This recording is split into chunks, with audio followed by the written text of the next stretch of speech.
You're listening to Late Night Radio on the SHR Media Network. Caution, there will be mature themes explored and potentially adult language used. If Conservatarian words, phrases, certain concepts, or rhetoric offends you, tune out now.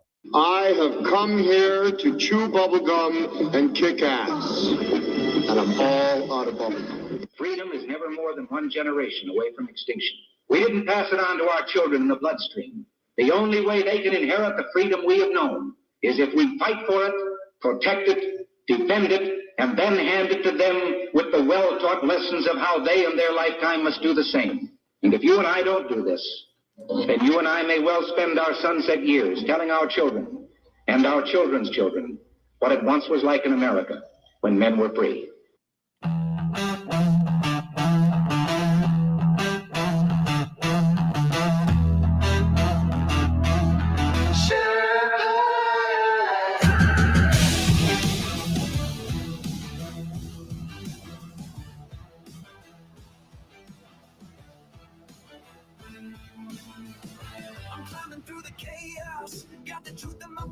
Left this lies and globalists, I'm pushing them back. From the saloon to the airwaves, I'm spitting it raw. Constitution's my compass, liberty's law. Big gulfs creeping, shadows on the land. Feds with the schemes trying to bind up my hands. But I'm the Sherpa, guiding through the storm. Red, white, and blue, yeah, freedom's reborn. They spin their tails, but I see through the haze. Media maggots, lost in the maze. I'm calling it out, no fear in my soul. This patriot's fire ain't losing control. Conservative Sherpa leading the fight. Torch in the dark, burning bright in the night. Stand for the truth, won't bow to the game. Sherpas, come and remember my name. Sherpas rising. Freedom's calling. Let this judge is twisted, trying to steal our rights, but I'm locked and loaded, got them in my sights. From J6 to the border, they're selling us out. I'm screaming from the mountain, hear my rebel shout. They mock the flag, but I'm holding it high. Stars and stripes forever under God's open sky. No globalist chains gonna cage this land. I'm the Sherpa with the truth in my hand. They push their agenda, but I'm breaking the mold. Their promises empty, their hearts ice cold. Chicago's bleeding, borders torn apart. I'm fighting for the people with the warrior's heart. Conservative Sherpa leading the fight. Torch in the dark, burning bright in the night. Stand for the truth, won't bow to the game. Sherpas, come and remember my name. Sherpas rising.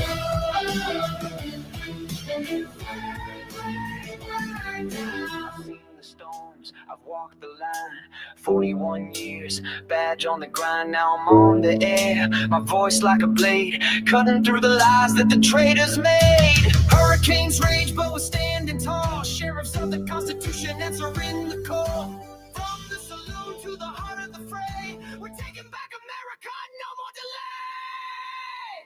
Conservative Sherpa leading the fight, torch in the dark, burning bright in the night. Stand for the truth, won't bow to the game. Sherpas, come and remember my name. Sherpas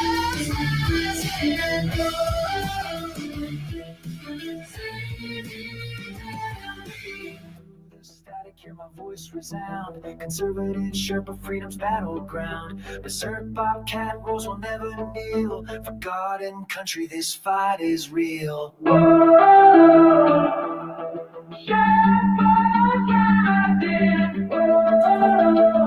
You know what? It'd be nice if I turned my damn mic on. That would always be positive in terms of a show where there's actual audio.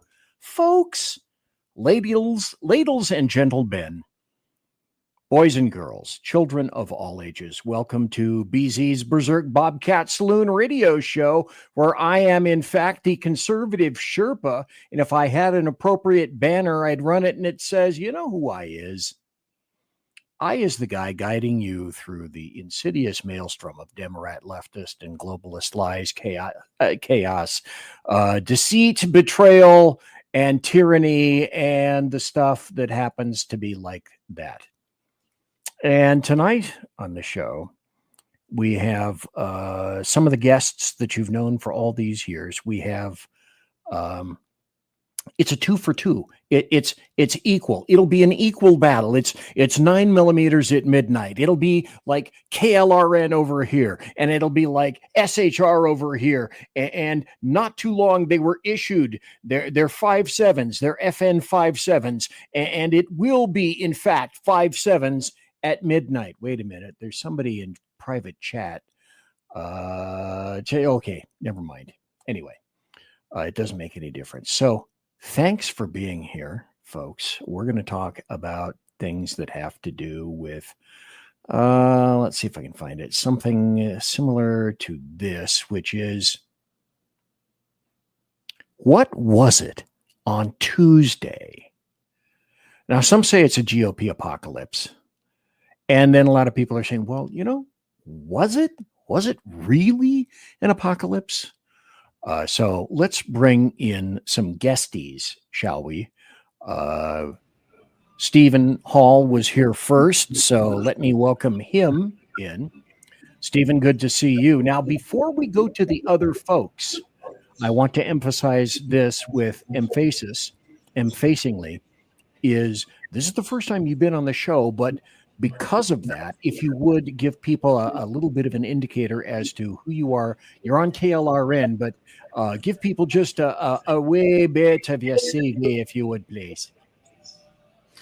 Okay, I am a mathematician at heart, economist by disposition, way too many degrees, and a little cantankerous and short and dealing with people.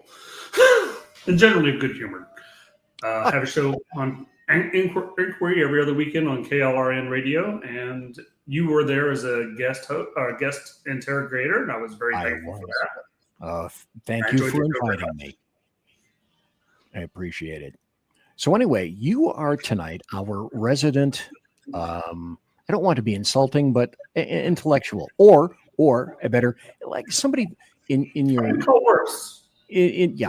Someone in your arena, I would call an underachiever. Speaking of not an actual underachiever, here's Sackhead Sean. See, I was nice to you. Are you saying that I'm overachieving at everything in life, and I just never have the actual skills to do anything, so I'm just getting lucky all the time? Is that no? My point is, you're not an underachiever. If he's not going to say it, I will.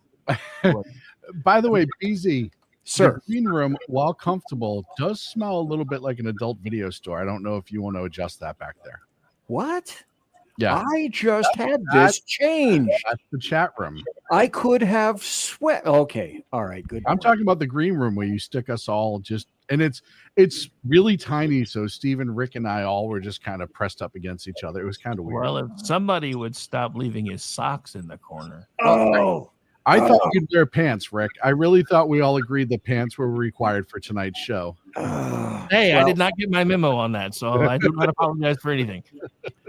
I did have a bit of a memory lapse. I had forgotten, and my greatest apologies. I'm going to have to put like mothballs in there to go along with the porcupine pee, which was over in the corner, if I'm not mistaken. And hopefully you didn't see the puddle. And porcupines, for whatever reason, tend to pee on Dalmatians, and I suspect it was the porcelain Dalmatian that I had jammed over into the corner, which was the recipient of said love. And actually, Rick was riding on that when I walked into the green room. So it was, I just... Hey, what happens? My business. Hey, what happens to what happens in the green room stays in the green room, sir? We had an agreement. Hey, yo. So, folks, tonight, we're going to be talking about these areas, if you would. We're going to be examining the election, and I think, well, I know at least for me in my case, I vented. I got that stuff out, and I'm going to do a little bit before we get like Locky Low. I'm going to do a little bit of BZ's BBS, Big Beautiful Soliloquy, to begin, and then we'll pull folks in following that. But What I'd like to do during the show for the 2 hours tonight, depending on if you guys have 2 hours to contribute, I want to ask and talk about what really happened. And then start to look at the numbers. Because the numbers, I think, were a great indicator of a little bit of what the hell happened. We'll examine Democrat insanity and some GOP cowardice and Republican voter indifference. Oh, stop with that. Oh, my God. Then we're going to ask, okay, well, what about 2026? And then what comes next? And then, of course, because we're all cogent individuals here, what's the solution? Is there a solution? Can we make a solution? What can be done? It looks like in the chat room, and we've got Phantom Mission Ready Men. Sackhead Sean is in there. Rick Robinson, of course. And I just got here BZ saying, what the heck? That's what I said. What the heck? And if I missed anybody so far, I apologize because I can't go in and scroll up anymore in terms of that right now. So what I want to do is start with this because like a lot of people, conservatives and Republicans, maybe a handful of libertarians, if that, they were frustrated. I was frustrated as the result of the past Tuesday's elections. So, like I said, after a while, I've had time to spit feathers and venom and stuff. And I've tried to gather up my skirts as best I could. And the obvious first, Tuesday night was not a good look for the Republicans. Not just in terms of the physical elections themselves, because all Republicans can always fall back on, the standard Mark I, Model 1 phrase. The sitting president almost always has a bad midterm and almost always loses ground. And, okay, true. Bush got thumped in 2006. Hussein got thumped in 2010. Trump 45 got bashed in 2018. So, I kind of grok that comment. But the biggest difference, I think, is did they lose to socialists? Did they lose to Democrat socialists? Did they lose to communists? Did they get played by Muslims? And now there's another inserted factor of so many young leftist paramecium brains floating around that that's even hard to conjure as well. Because the new chant I noticed isn't USA, USA anymore. It's DSA, DSA. And people unfortunately don't realize that. So Muslims are involved heavily. It was they kind of overall had something of a stellar light themselves, although I should care to point out they didn't take every venue in which they ran, but they certainly took the largest venue. And I found it most interesting and most passing strange at the same time that Ilhan Omar tweeted on X following Mamdani's win, "Praise be to Allah." Because that's what, of course, your standard Mark I, Model 1 brotherfucker filth does to a nation that graciously took her in, I should care to point out. Oh, I also forgot she tweeted that on X in Farsi. Durka, Durka, Durka. Yeah, exactly, the Durka. I couldn't have Durka'd it better, not English, and that shows how much she really does love her country. A couple of things I want to throw up on the screen arena. First is, let me stop and say it's time to give great respect to Nancy Pelosi because come January 1st, I think next year, she will no longer be involved in politics and she will be consulting. I think I called it her FART, facial FA reconstruction team. So she'll be busy doing that. And also about Mamdani. I discovered these things. Look, here's Zohran Mamdani and New York City Council member Yusuf Salam this past Friday, and they met with Imam Siraj Wahaj. Oh, by the way, if you don't know, he's an unindicted co-conspirator for 9/11. And then Mamdani has been telling you in the clear everything that he wants to do, like most Muslims. People are saying defund the police. They're saying that they just want fundamental change. No. We want to defund the police. That was 2020. Also in 2020, he said this, which is why I don't believe that he's the socialist. He claims to be a Democrat socialist. He's actually a communist.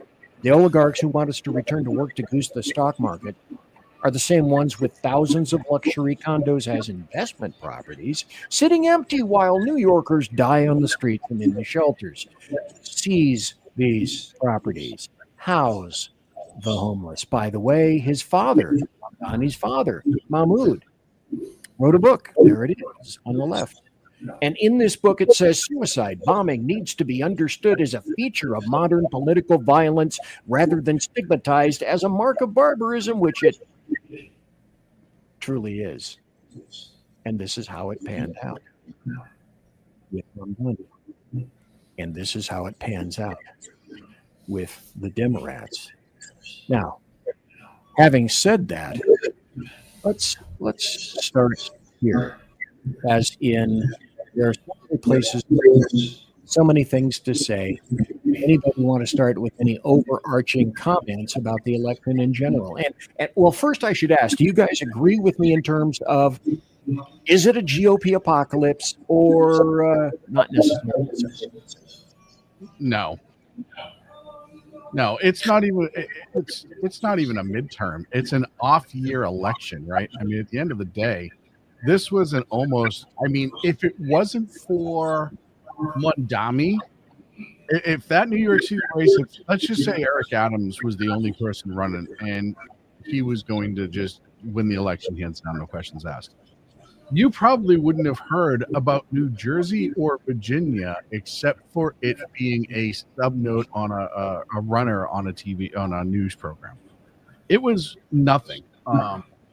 New York's such a big deal, obviously, because the morons elected Mamdani.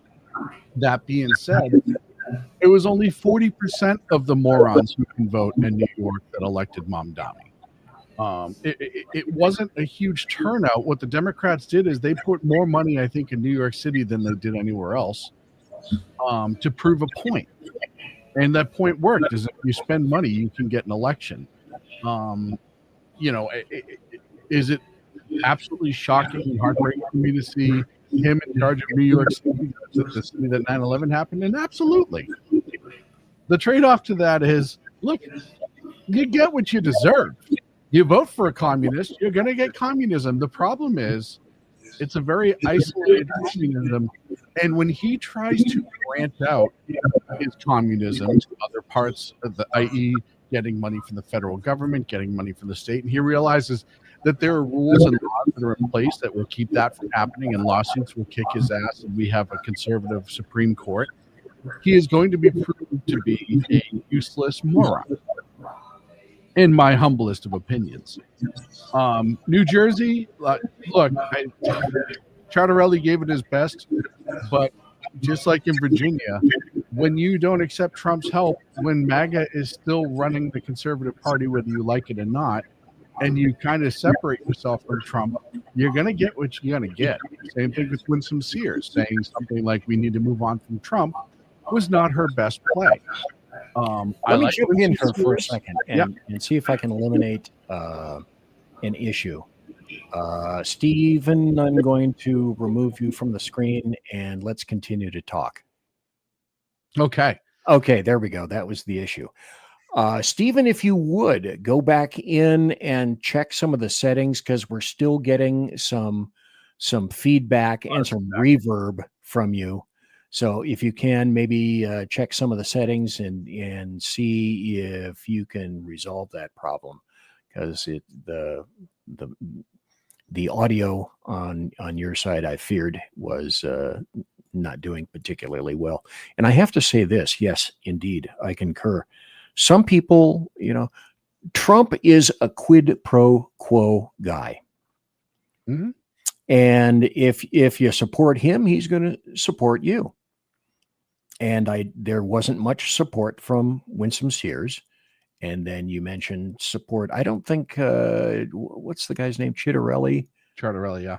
Yeah, I don't think. I think he made some comments to kind of sidestep Trump.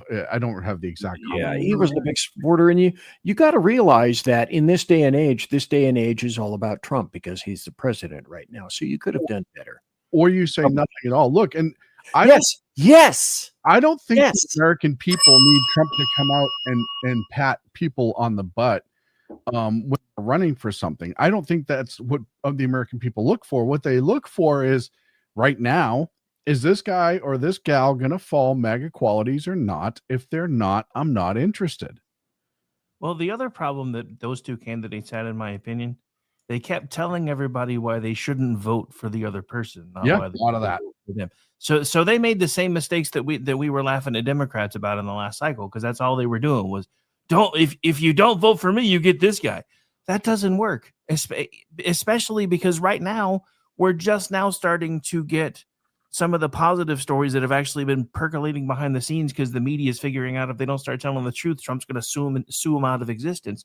So most everybody doesn't even know all the good things that are happening, because if you live somewhere like California, you don't know that there's $2.49 gas in Oklahoma because it's almost $8 where you are because of all the extra stuff. I mean, sorry. Yeah, I saw that. I got two of those for you, bro. I didn't even know that happened. That was just a reflex. I didn't know. I apologize. $8 in LA.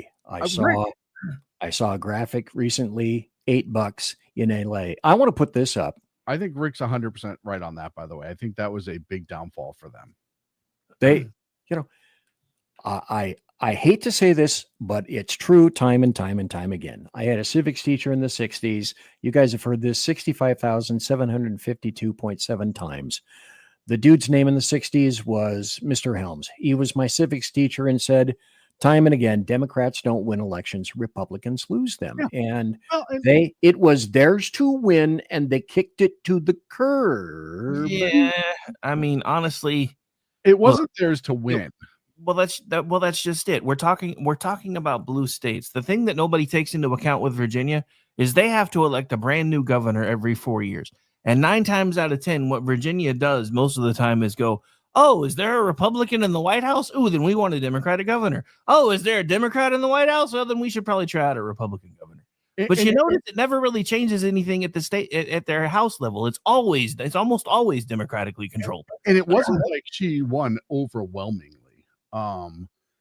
It wasn't like, I mean, yeah, she won clearly, Abigail Spanberger, and she won, 54 to 42. So it's 57, to 42. So it's a 15-point margin.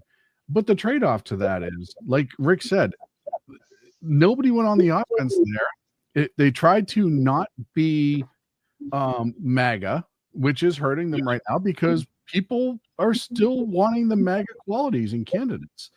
And New York, like I said, I think New York is going to be almost like Dearborn, Michigan, some other cities. It's going to be a highlight in a few years as to what not to do and who not to elect. Now, I apologize to the good people that are left in New York who are going to suffer through it. But they're going to have to. 60% of you didn't show up to vote. So 6 out of 10 of you I don't want to hear from. That's just what it comes down to at the end of the day.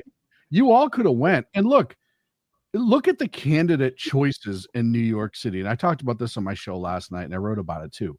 You had Mondami, who's never had a job in his fucking life to really speak of. He's never actually worked a day in his life. He was a rich fucking kid. He's a Nepo baby. And on top of it all, he's, little cardamom. He tried to be a rapper in his 20s. This kid. Are you serious? Oh, yeah, it's great. You should look it up. It's absolutely horrible. This kid's a chameleon, right? He's going to be whatever. He's kind of like Gavin Newsom. So that's who you have there. And yeah, he's Muslim. And I understand that the outrage with that, I mentioned to it earlier, being in New York City. Then you had the guy who, other than being prosecuted for it, is somewhat responsible for a couple 100,000 deaths of elderly people in New York City, who, on top of that being horrible enough, had to resign as governor because he was, trying to dip his pen in the company ink. Yeah. And that was your number 2. And like I said on my show last night, or maybe, like Eric Adams had to have been sitting there going, hey guys, what the fuck? Are you kidding me? Like, You won't pick me over those two. Eric Adams had his problems, but at least he tried at the end. He went too far left at the beginning. He came back to the center when it started burning his ass. Yeah, but he was one of the first eliminated. Mm-hmm. It's just these times don't make sense. No, I'll tell you why he was eliminated is because the Democrats eliminated him, plain and simple. He got the Bernie treatment, so to speak. So, and then who's your third candidate? Curtis Sliwa, I think is an absolute good human being. I think he's a heart of gold. I think he means well. I think that he believes everything that he says. I think he loves New York City. Loves New York City. But this is the third time he's run for mayor, and he's never even come close. The Republicans have no candidate other than he in New York City. Remember, I mean, what was it? The last election or the election before, where Sliwa was on the second stage debating the Rat King or whatever his name was. The rodent. Oh God, I can't remember. The guy with the rubber boot in his head that had a beard like you. You remember him? No. Probably best not to. He was the one who said the rent is too damn. Oh, he wasn't the rent is too damn high guy. That was another guy running for New York. New York's like a weird political place. He was like the Rat King or something. Well, let's talk about the numbers. You brought up the numbers, or Rick, did you bring up the numbers? No, it was Sean. I hadn't started talking numbers yet. Oh, I'll bring up numbers. I got numbers in front of me. It's like, for the people that voted for Mamdani, how long you been in New York City? Less than 5 years, 83%. 5 to 10 years, 76%. 10 plus years, but not born here, much lower, 35. Born in New York City. They're not enamored with this guy at all. Yes. Because he happens to be this guy. Well, he led you down the path, said he didn't need money. Now, magically, mystically, all of a sudden, he needs money. And that's the best part is him coming out today saying, "Oh, by the way, you can start sending money again." Sure, the sluices are open. Please come. Democrats did this. Democrats set this up for Mamdani. Local and state Democrats. New York City became so unlivable yet again, and the violence was out of control. Violence on the subway was out of control. All of this other stuff that they knew they could put up a person who talked different than the other candidates that have been doing the same thing for years, and it would get attention. And then all you had to do is activate the 18 to 32-year-old blue hairs, awfuls, angry white female liberals, and others in that realm. And remember the numbers for the No Kings rally, all this other stuff. These are all the people who showed up to vote for him. Was it? Well, you said you have numbers. I got some numbers. Between 36 to 38% of New York City is foreign born. Mm-hmm. So when you import the third world, I said that you become the third world. Yep. And then by dint of doing that, you get third world policies. So, but also, and I said on my show last night, BZ, I think it was 60% of his votes, maybe it was 50, were under 30. Oh, yeah. I have some more stats about that. 40%, it was a 40% turnout out of 5.1 million New York City registered voters. And then, so in the big scheme of things, it really wasn't what people are trying to quantify on the American media maggot side as a huge blue wave. Well, and if you look at the previous two mayoral elections, de Blasio and Eric Adams, both of them, I think, were more or even with this turnout. So it was a pretty standard turnout, and a Democrat city, and the most popular Democrat won. Whether we like him or not, that doesn't change what happened. Well, let's also not forget that New York City's 63% registered Democrat dude barely popped 50. Yeah. So, and all the people blaming Sliwa, saying Cuomo would have, if you do the numbers, the path isn't there. The path was not there. The problem is you put up Cuomo. That's the problem. I honestly think that if Adams hung around and Cuomo was never in that conversation, It actually might have been a race between. It might have been an actual race. Continuing with the numbers, it was a 40% turnout. It skewed women under 30, went 81% Mamdani. Which is just ironical. Isn't that amazing? 27%. I'm afraid to walk alone at night. Yeah. Let's elect the guy who's going to let everyone out of prisons and cut the seats in half. You're going to get so much of what you voted for. It will be absolutely glorious. The popcorn will be buttered.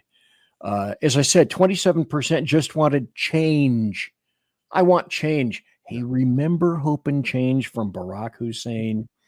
25% of New Yorkers who cast ballots identified as Democrat socialists. So 1 in 4 who shipped ballots classified themselves as Democrat socialists. You cannot write this stuff.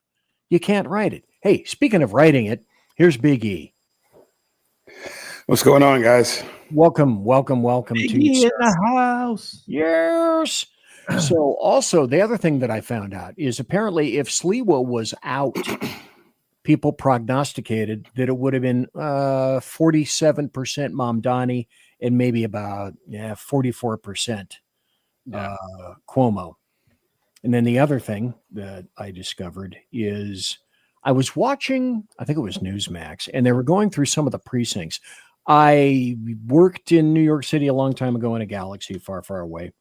I know a little bit about the areas, but some of the precincts like Brooklyn were behind Mamdani more than 95%. Same for Bushwick, Bedford, Stuyvesant, Bed-Stuy. And then oddly enough, Mamdani hit this wall in a place called Borough Park. Oh, that's the place where Hasidic Jews live. They went for Cuomo. They went 88, 89, 90% essentially for Cuomo. But as I think you pointed out, Sackhead Sean, voters under 30, 75% of them voted for Mamdani. Now I want to play this. And Steve, I'll good job. Comment, and then I'll get out of everyone's way because I've been talking the whole time. The other thing too that needs to be looked at is the amount of Jewish support that Mamdani did in fact get. When you have so-called Jewish leaders who are stumping for him and making videos for him and doing all of these things for him, that's a weird situation all the way around. That's an I hope the alligator is going to eat me last situation as well. I think that's exactly what it is. Yeah. Well, the thing about that, most Jewish people, most practicing Jews look at those people and say, they're not really Jews. They're not really Jewish leaders. They're something else entirely. Except they're they're appointed to leadership in one of the biggest concentration of Jewish people in America. Don't use it's the second largest concentration of Jews absent Israel on the planet. Should we be using concentration and Jews in the same sentence repeatedly? Oh, sorry. Darn it. Hey, let me try Stephen Hall one more time here and see if we have the sound. Are we getting the feedback? Oh, okay. That seems better. So let me cross my phalanges as we continue. Anyway, about the numbers. Oh, also, I said Mamdani, Muslims, etc., are going to tell you to your face what they believe. And I happened to find this video, and then I shipped it out on social media. It's one sentence, but it's Mamdani behind a bandana. I have not been able to discern what year this was, but listen closely to what he says. And it's right here. Listen.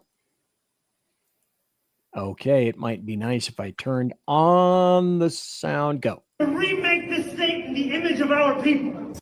We came here to remake this state in the image of our people. Yeah.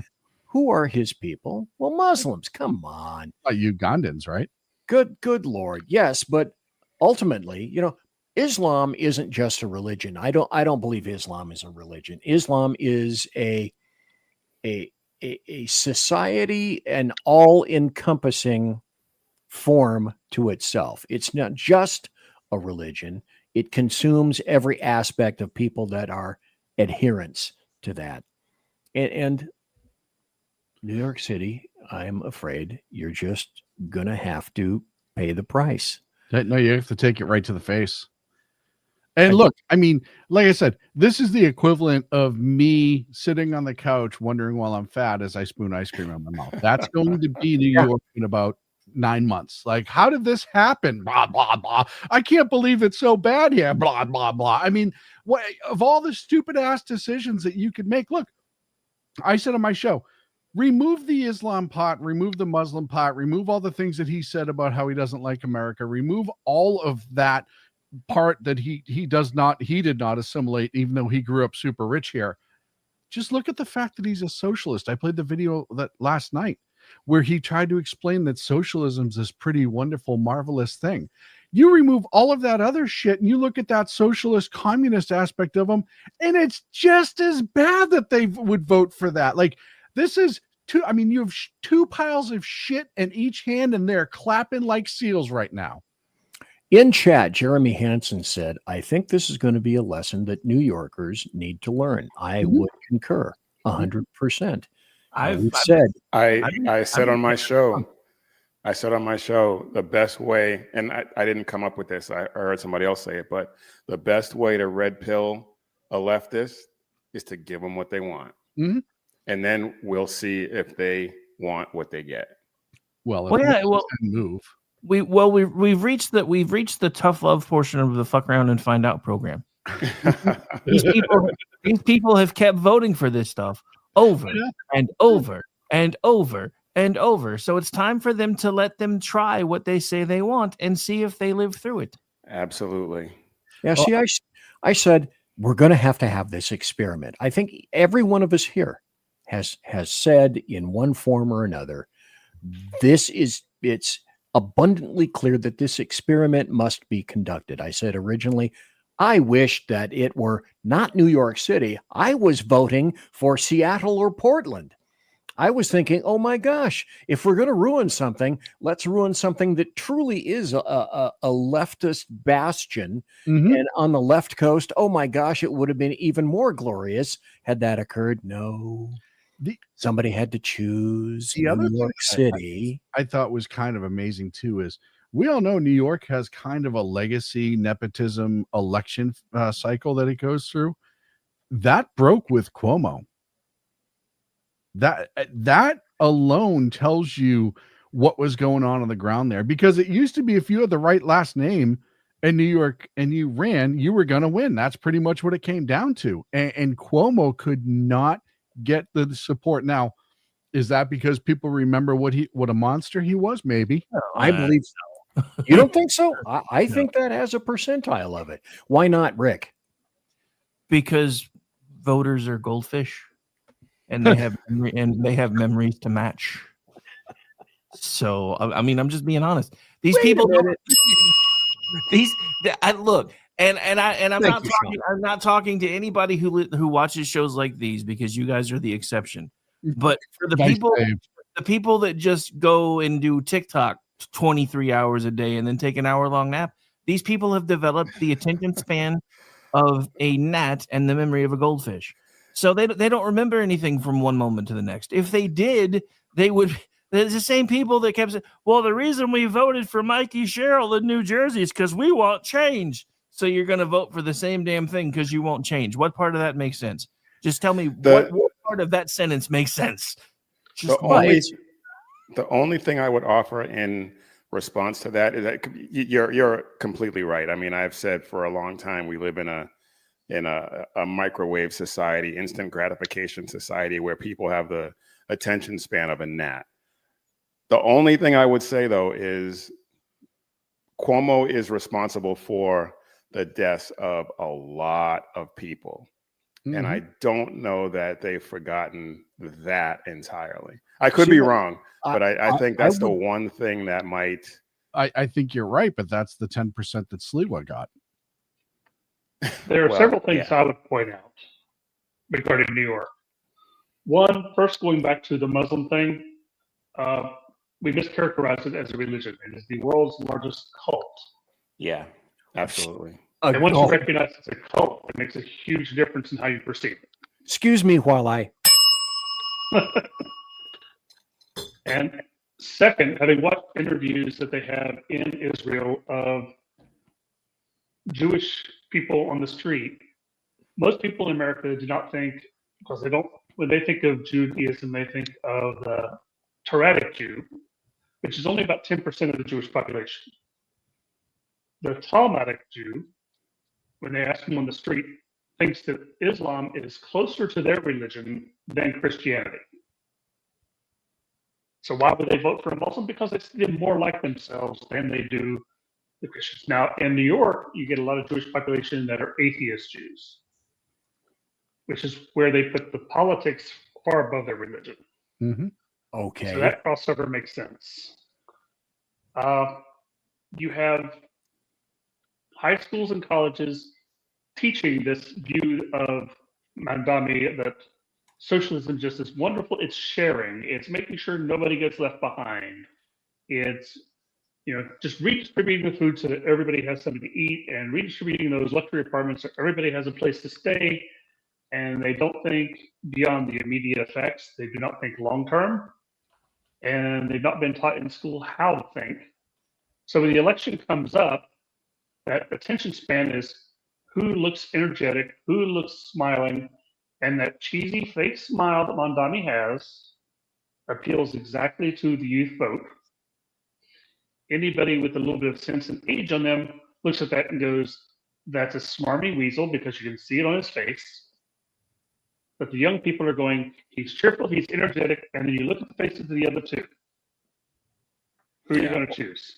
Let's look at this for a second. I want to put this back up. This has changed since Tuesday. This was one of the things that I consulted from Tuesday, and and again, reading the headline is every bit as important as I said before. What you don't see is frequently as important, if not sometimes more so, than what you do see. Democrats win key wins to buck Trump. Well, then they went down and they said, okay, New York City mayoral, Mamdani wins. Now, would I have a consensus here in terms of New York City is just this weird kind of one-off, at least for this election, in terms of the overall Democrats? I think all three are. I don't think all three states reflect a dissection of America at all. New York City certainly doesn't, 63% Democrats. Virginia has a gigantic Democrat population up around DC, and New Jersey has all of the Democrats that can't afford to live in New York. So you have, this is not at all a fair representation. Neither was Prop 50. There's no good comparison to make. That's just not, those numbers do not match with what the buildup in America is.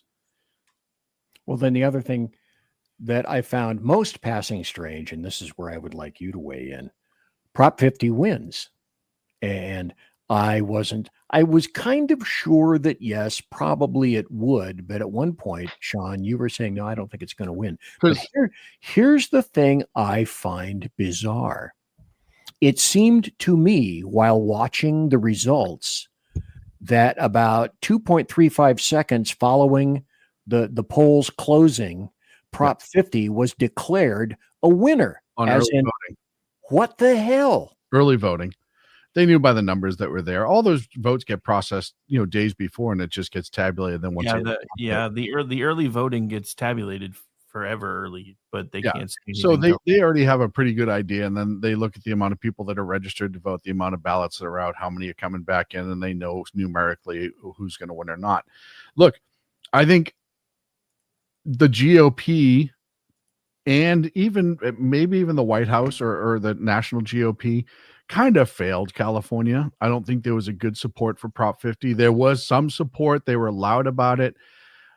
And I think that was and I guess fail probably isn't the word. I think it's by design. And hear me out on this. First and foremost, at 8 o'clock, it was announced that Prop 50 passed in California. At 8 o'clock in 14 seconds, Dylan Law Group said, hey, that's awesome. But the whole reason that Texas was forced to redistrict because the DOJ under Biden went after one county because it was racially dividing up its districts, and that's illegal based on the Voters' Right Act or based on the Civil Rights Act. Well, your whole entire plan just mimicked that, and we're now suing you because you cannot choose to district by race, which is one of your qualifiers. So and now Calais versus Louisiana Calais is going on, or Calais versus the state, whichever way it is. Right. That SCOTUS is going to rule on for Article 3 of the Voting Right Act. SCOTUS is most likely going to dump that, in my humblest of opinion. They're going to stop. Dump that in terms of they're going to pull out Article 3 and say you cannot district based on race because it goes directly against the Civil Rights Act that says nobody can be judged or nothing can be judged on race. Okay, with that, I'd like to go to Stephen Hall. Stephen, if you would weigh in on this, Louisiana versus Calais. Should Louisiana win? Well, first, your thoughts and opinions on that in terms of just, hey, racial gerrymandering is cool, right? Sean's right that it shouldn't. On the other hand, many people in the legal profession and the courts tend to look at the Voting Rights Act as only to apply to those states which were part of the Confederacy. They really haven't gone out of their way to apply them to Union states. I mean, I know it's 160 years ago, but they really have only focused on those former Confederate states. Now, when it gets up to the Supreme Court, are they going to extend it? They're not going to give it the level of scrutiny that we think it should. And that's a lot of the Supreme Court cases on appeal turn not on the merits of the case, but the level of scrutiny they choose to implement. And if they don't give it the full level of scrutiny, then it's like, well, is there a plausibility versus, is it facial? Is it, does the state have a good reason for it? I'm not as convinced that it's a slam dunk. Should it be? I think Sean's right. It should be. I'm not willing to say the court is going to do that right now with the Supreme Court. If it gets all the way up to the Supreme Court, I think it would go against California. However, I think it would be really close, a lot closer than it should be. The Roberts factor. Oh yeah, Roberts is. But see, correct me if I'm wrong. Do you not get the feeling, folks, here, that this SCOTUS, in its current iteration, its feeling is there are certain cases we just don't want to touch, and they're icky, and they're sticky, and we don't like them. We'd much rather that you guys handle it down there, because now you're trying to box us. You're trying to push baby into a corner. No one does that, and we're just not willing to go certain places. Is that? I get the feeling that this SCOTUS does not love to tear into meat and gristle of really serious issues and lay down a firm conviction. I think it's been that way for a long time. Yeah. They could very well deny Citroride just to not hear the case. Well, and Calais is they've already deliberated Calais. I think this has been made. They were holding off on Calais until after this election. I don't think they wanted to drop the decision prior to the election, because then it would have looked like election interference, especially with Prop 50 on the ballot. I do think that they're going to side with what they said earlier, which was I forget the county in Texas, but they ordered them to redistrict because they said, you cannot break up your district by race. Yeah, that puts the Supreme Court in a really hard position to deny it if they've already come down against one state. Mm-hmm. It's one thing to have one circuit doing one thing and another circuit doing another and going, it's not yet right. We were not going to take this case this soon. But if they've already come down, they're in a real hard position not to. Well, and you also have to remember, Stephen, the Dillon case is going to go to the 9th, which 7 or 8 years ago, it would have been like, oh my God, it's the 9th. Except the first term Trump was in, he pumped it full of conservatives, and he just had another conservative, on Tuesday into the 9th. Yeah, we've had some rational decisions out of the 9th, and it really disturbs me.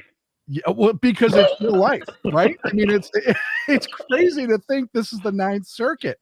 And that's where the 9th case is the Dillon case is going to go for Prop 50. So it's going to be a very interesting thing. But if SCOTUS drops the Article 3 of the VRA, then what happens is you're going to have states redistrict to the point that conservatives, even if Prop 50 stands, conservatives will likely pick up anywhere between 9 and 15 seats in Congress. But see, this is the long game. This is the long ball. Islam plays long ball. They plan, they forecast. I still will go back to Islam, depending on, I don't know whether you guys are it's fashionable or unfashionable. Having said that, let's go back, and I want to point this up here. I think it was James Harben or definitely Jersey Joe who said, you know what, all was not lost. And that's why for the show, I said, a GOP apocalypse. That's what BZ thought on Tuesday. I was flying apart. I was shitting camshafts and kittens and whatnot. And then I grabbed my skirts and I settled down and I got a new shirt about tabs. And then I looked. Minneapolis mayoral election, Jacob Fry wins. Now, Jacob Fry was going after Captain Phillips. The Captain Phillips terrorist. And this guy did not win. They were thinking and hoping that he was going to win. Mikey Sherrill wins. And then Pennsylvania Supreme Court, that was the same. Spanberger wins. But again, as was pointed out earlier, these are blue states. This is what happens. This is, shit customarily goes against the sitting president at these times. Well, since we're back around to Virginia, the one that I will say surprised me was the AG race. Yeah, that surprised me too. I cannot believe that's the only race that surprised me. I cannot believe that only 46% of the people that voted in this thing thought that those texts were disqualified. But I'll tell you right now, I don't think conservatives were coming out for the AG vote. If they weren't there for Sears, they weren't going to be there for AG. And look, Democrats, we all know the vast majority of Democrats would in fact vote for Hitler if he had a D next to his name when he showed up on TV, right? I mean, that's just a reality. That's the sad That's reality. where the word lockstep comes from. That would be how they decided they were going to finally beat Trump. Well, you elected almost Hitler. We're going to elect the real one. We're going to go for super Hitler. Sure. And just, I was waiting for him to take off his shirt, and then he would have, the 31st Panzer Division tattoo on his right nipple or something like that. Here's something that I found very interesting, and this says Seattle mayoral election still counting votes. Well, actually, that's not true. This incumbent dude, Bruce Harrell, won, but he was running against this weird little chick who is truly a socialist and embraces that lovingly, Katie Wilson. Let me see if I have this. Yeah, let me put this up here.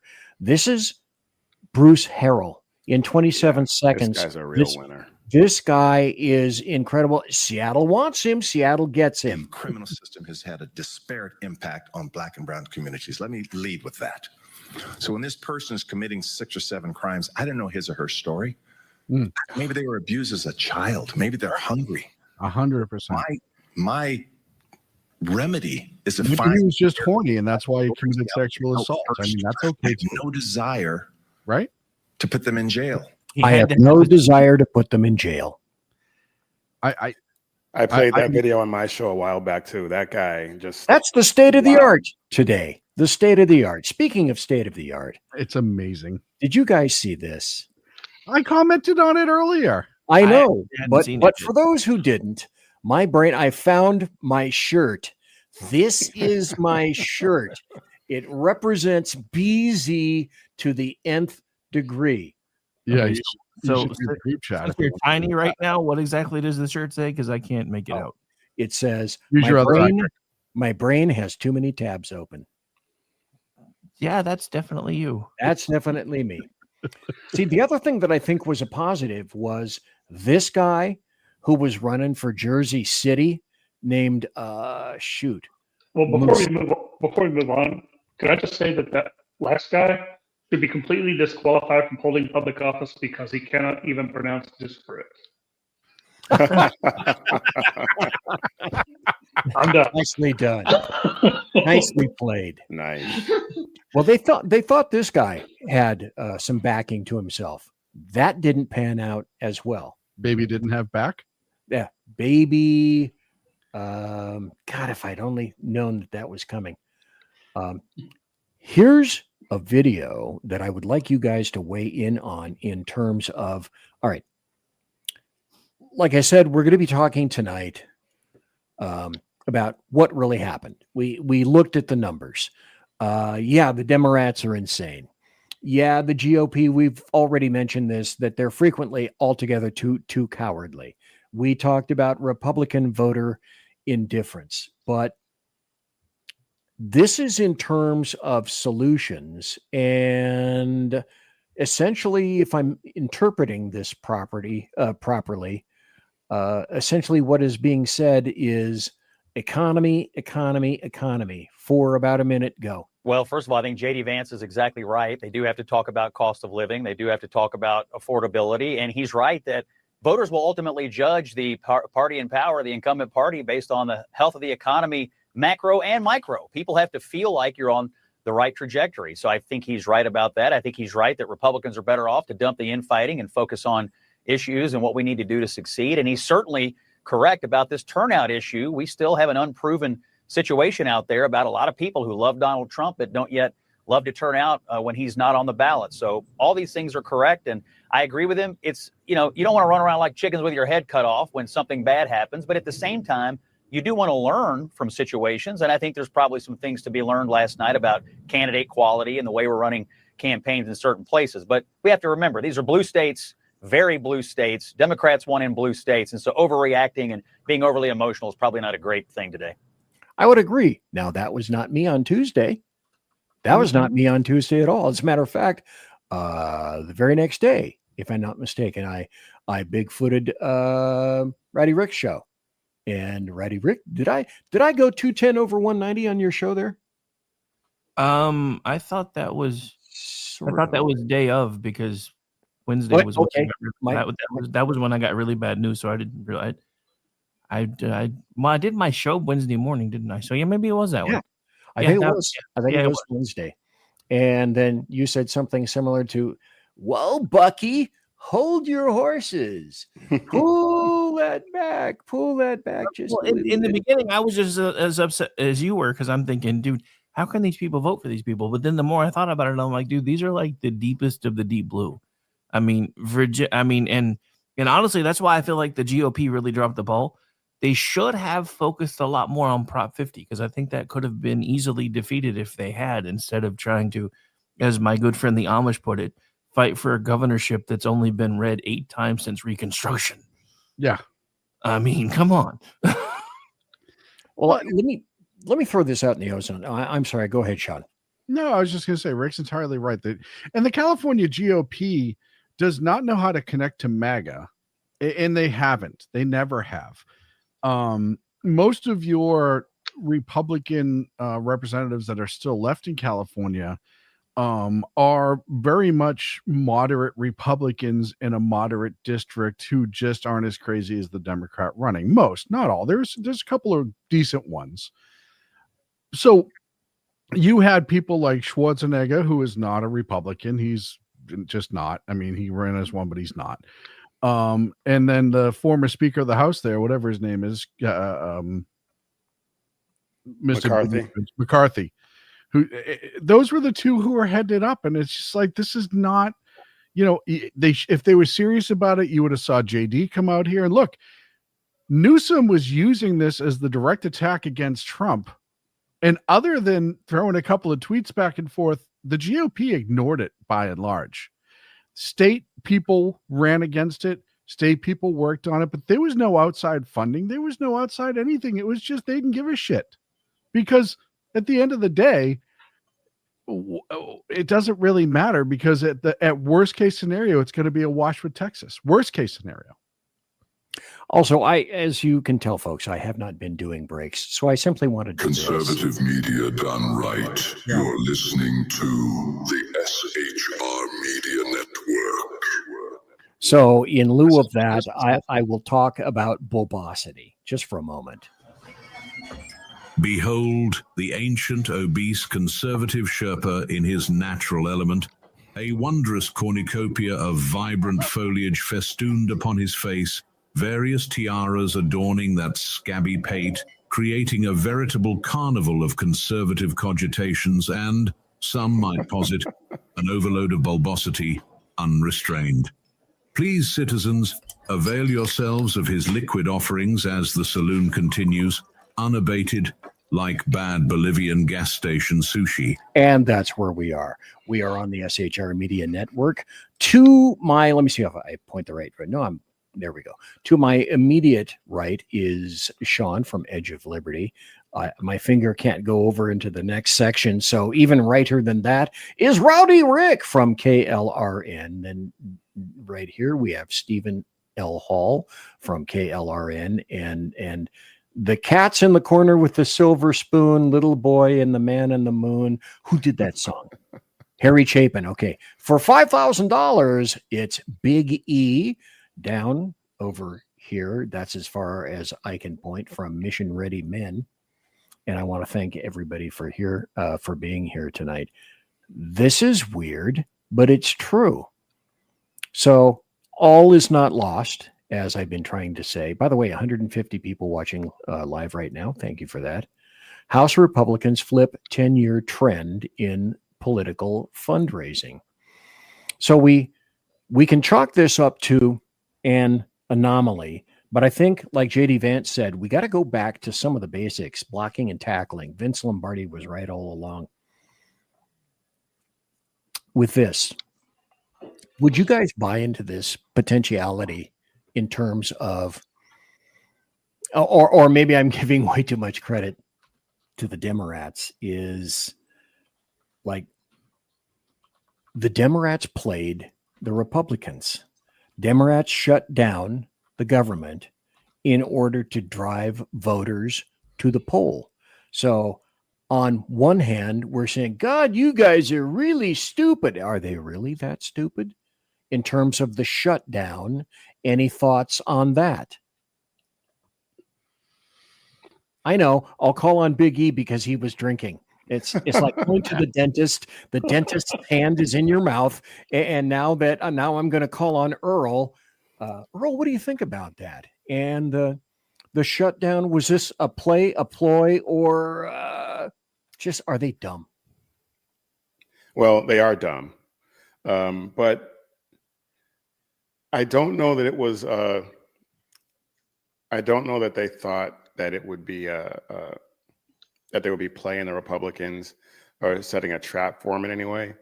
I really just think they believe that this would benefit them in the long run. So maybe I guess that kind of is a trap, but I think that they just have no moral compass, have no political spine. They just go where the wind blows, and whatever is most politically expedient for them to advance their agenda is what they're going to do. They said multiple times that they would never, that shutting down the government was not the way to do things. And then here we are, when it's politically expedient for them, they go and they shut down the government. And of course, they're lying and trying to say that it's Republicans that are doing it, even though math is math, and it's entirely on them that this government is shut down. I think I think this is going to be a pretty big backfire for them, despite the results of this off-year election. I think it's going to be well, I'll put it this way: if the Republicans can manage to improve their messaging on the successes of this administration, I think this shutdown is going to backfire massively for the Democrats in the long run, especially in 26 and 28. Rowdy Rick, what do you think? So I want to say that now that leftist voters are going to start getting what they voted for, that I'm hoping in the next year or so they start coming to their senses. But I also know how easy it is for the GOP to snatch defeat from the jaws of victory. So I'm just sitting here going,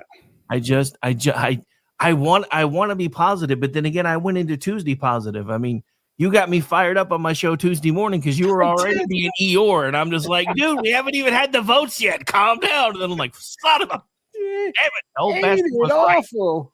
Right. The old bastard was right. Damn it. But no, it's just, so I don't know. I want to say I still think 26 is ours to lose because, like I said, these elections now the media is already all up in, this was a referendum. This is all about Trump. This is why we won. People want Democrats that are willing to fight. And the reality is right now, the old guard Democrats are scared of their own party, which is why they don't know what the hell to do. That's why they're stuck in vapor lock. They don't know what to do. They don't like the government being shut down any more than the regular GOP folks do. But they know if they cave, I mean, let's be honest. AOC may be done as a post, but she's running the damn party. Mm-hmm. She absolutely is. Well, and the leadership is dissipating. It's all disappearing in smoke and mirrors. Pelosi's gone. Schumer is he's not going to pull anything out. I mean, Schumer is leader in name only at this point. Yeah. Hakeem Jeffries should be off somewhere being a Walmart door greeter because that's about all he's good at. He is. He just does it at Congress. He does it at the door of Congress. I think Rick's entirely right. That's why I wrote the article yesterday. It's called The Illusion of a Win. It's what the Democrats are trying to sell this as, is that they made off with this amazing victory and that they were so successful in blue states with the majority of blue voters in an off year that wasn't a real election.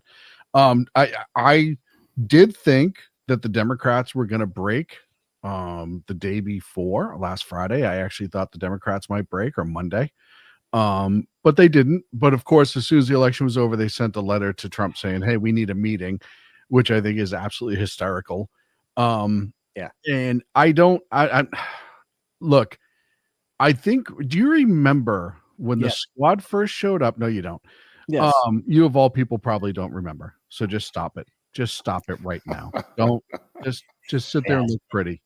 Do you remember when the squad first came to into prominence a few years ago, and the Democrats started looking like the biggest house of assholes on the face of the planet? They couldn't keep them in line. They were all saying bombastic shit. You had Cory Bush, Ayanna Pressley, all these people. And guess what happened? People walked away a little bit. They didn't get the same support that they did because the rest of the party, the other 80%, the ones who don't support Democrats right now, even though they're Democrats, they all went, yeah, we're not being involved in that shit. They're doubling down on that. Rick is right. Neither Schumer nor Jeffries are in charge of that party. AOC and Bernie are. And that, which is why Bernie was running to support another communist, because that's Bernie. AOC, I think, is being played by the other squad members. It's just she has the biggest mouth and she's the easiest one to look at it of all of them. And they know that. So they use her as a mouthpiece. It's not because she's intelligent. We all fucking know that. I'd like to use her as a mouthpiece. Oh, Jesus. Help me. Help me. So, anywho, before the whistle goes off, but then you look at what just happened with Pelosi. Do you think Pelosi woke up and said, I'm ready to retire? Or do you think Pelosi said, I need to get the fuck out of here because this is going to be a part of my legacy. I'm a narcissist and I can't have that. Or third option, she was pretty much told, look, Scott Wiener's gonna run. He's going to get our full fucking support. So if you want to lose your last election, you can go ahead and run. but the entire progressive lunatics are going to support this guy, and you're going to be embarrassed in your last election. Is that what you want? And she said, okay, I'll retire. I think it's mostly the last one, because let's not forget she organized pushing Biden out of the party, and it blew up. I was just gonna go there. It's like writing neat wall. Yep. Who was it that decided that Bernie was not going to be presidential material because he was going to remove the spice? The spice must flow, and he was going to kill the spice. And so the entire bastardization of this stuff occurred because I know, let's bring Joe Vegetable in. He'll save us from everything. No, he won't. Well, and you brought up Bernie, right? He's the one with the biggest axe to grind right now out of everybody. And if he can't be president, he's at least going to destroy the party that screwed him. And he is I'll be honest. I think that's some of what's going on right now. I think Bernie's out to destroy the party. Yep. I think he's whispering siren calls into all of these young progressives' ears, getting them all fired up.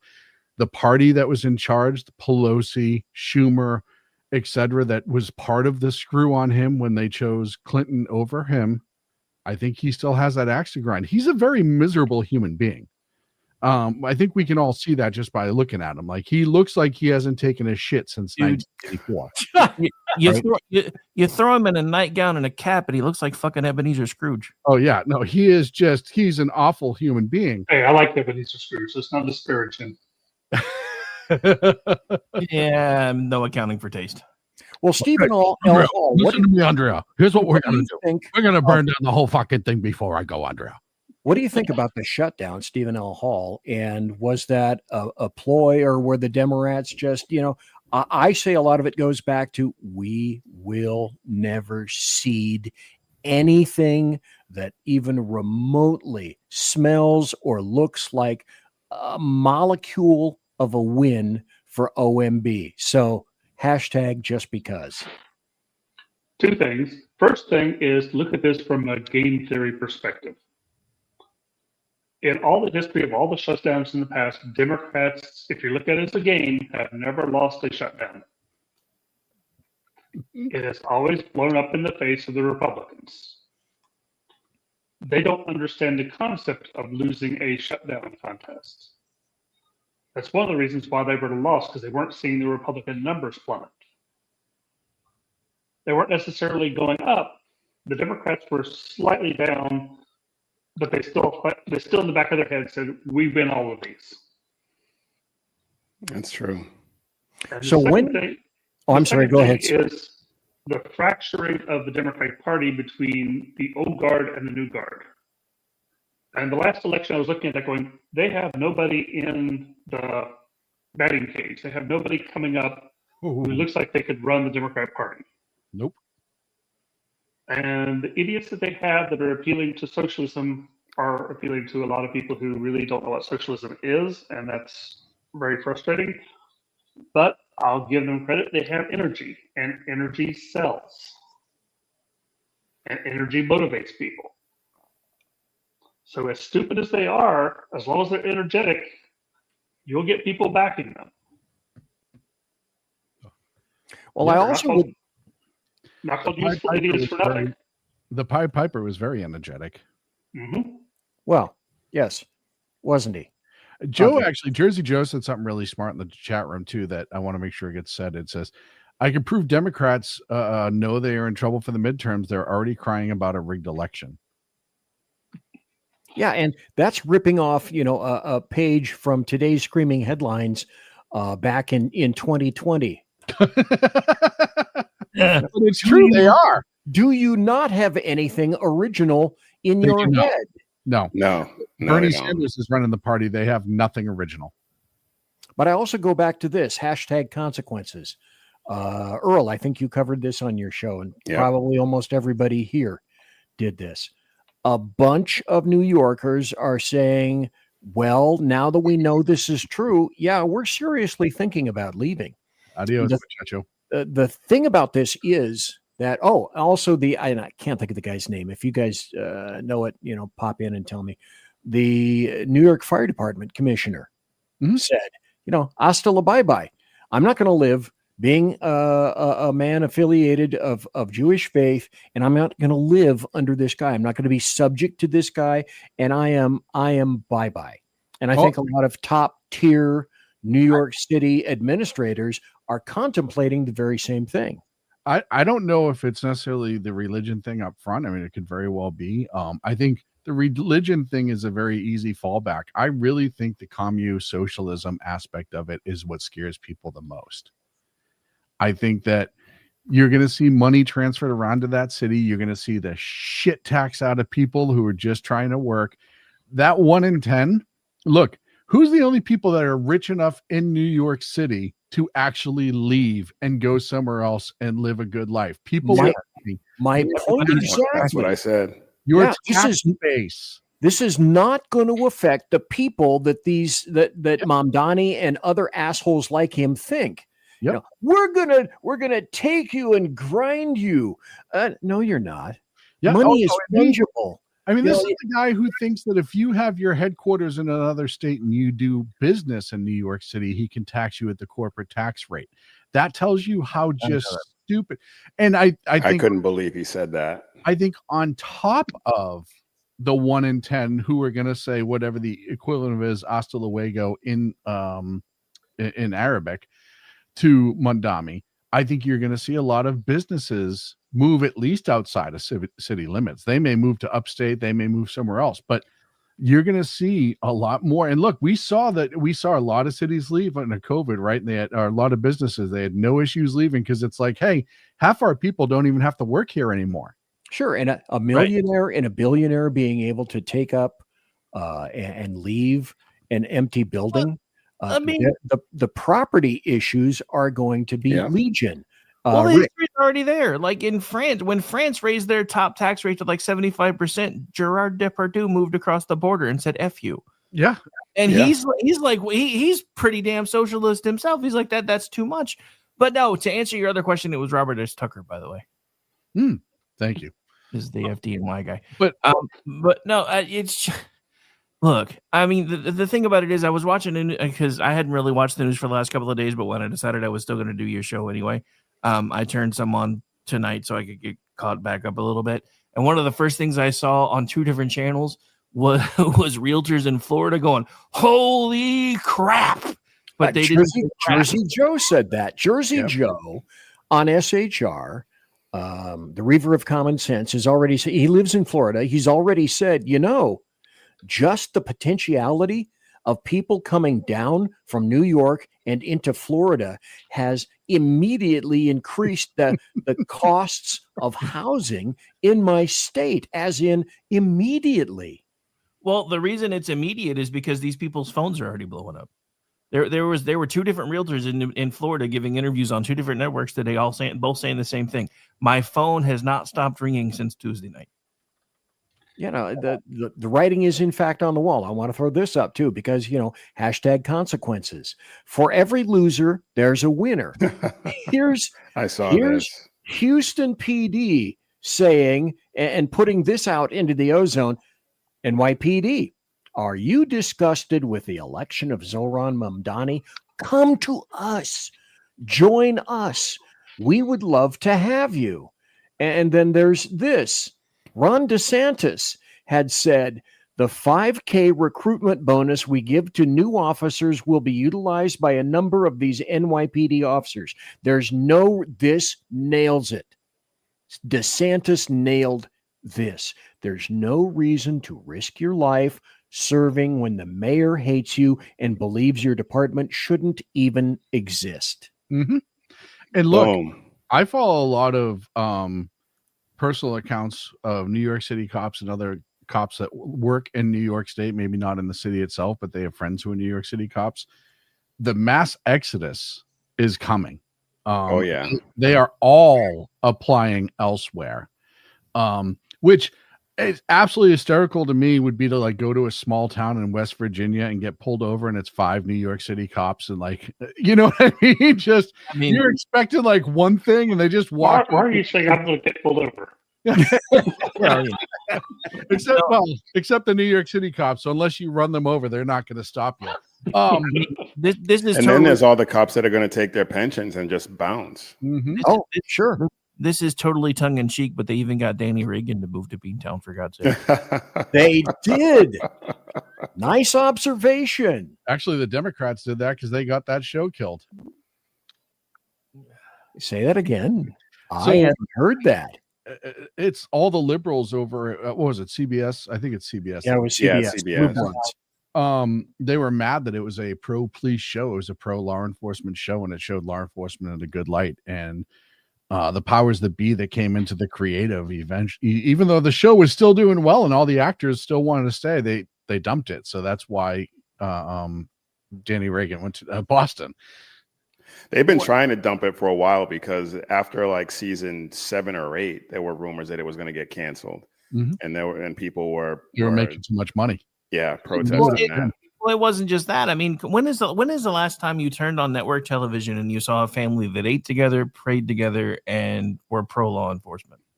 1950, well, 64, Yeah, like Andy Griffith. 65. Oh yeah, We're talking like Andy Griffith days.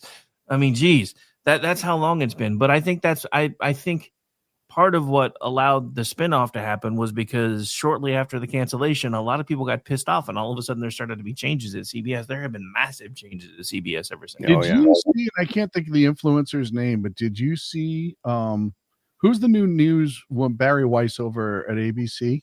No, that's CBS. CBS. So Barry Weiss is now in charge over at CBS. And some influencer online said to Mondami, "Hey, Barry Weiss's protection detail might be time to pull their CCW." Yeah, that Are you serious? I hadn't heard that. Yeah, I posted. I reposted on my X too against Tierney. Yeah, that actually does not surprise me at all. But yeah, I mean, to go back to something that Big E shared a while ago in the common chat, this is all part of the plan because you actually have one of his staffers talking about next up is Takia, pretty much.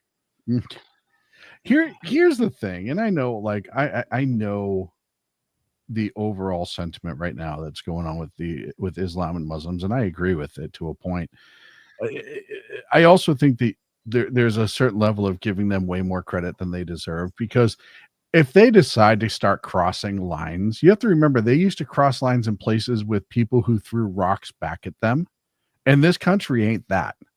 So I understand what everybody's saying, and I'm not saying you're wrong to think that, but I look down the road. If for some reason, like in that video that she posted, she started talking about jihad and the holy war, let's just say they tried to go forth with that. Does anybody on this dais think that if they tried to do that in almost 90% of cities, including Boston and Roxbury and Dorchester, where they start telling the thugs on Mass Ave that they're going to bow down to, do you think that's going to happen? Hell no. I think they're just right now, in this day and age, all I'm going to say about that is look at Michigan. But I have some videos for you too. I'm talking about her video where she said this is another step in the holy war. This is jihad. I'm talking about if they cross that next line. Well, yeah, and the thing is, if they try to cross that line right now, or even in the next 15, 20 years, probably not. But the way they keep outbreeding us, the way they keep infiltrating these cities, the way they keep at the rate at which they're growing and expanding, I don't think it'll be that long before they will be able to at least have a chance. New York City, right now, Times Square.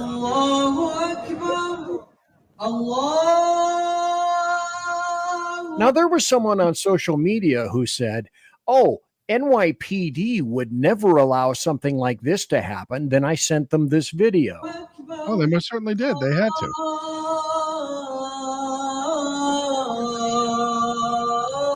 And now that Mamdani is the mayor, how much more is that going to expand? For a Muslim call to prayer on the PAs every day. Well, yeah. Exactly. All right, y'all, the Islamic Caliphate in New York starts now. That means we are all converting to Islam. I've already got one friend converted to. But this is how stupid these people I are. know, it's amazing. So the lines to begin conversion will begin tomorrow morning, bright and early, 8 a.m. There will be mosques being built on every single block. But in the meantime, start outside my door. I am happy to help you convert, happy to be there on your journey. If you'd rather do it with somebody else, totally understand. You have to be safe. You have to be comfortable. Soft brains. All of them. The best part about it is, if she actually got what she's going for, that cute little outfit and baseball hat's gone. Gone. And all the people that she's going to convert, if she gets her way into true Islam and all that shit, as soon as they're done converting, they're going to turn around and be able to beat the bag out of her. Oh, sure. She's wearing a no-step-on snack hat, for one. And this. Sharia law starts now. That's the same chick, right? Sharia law starts now.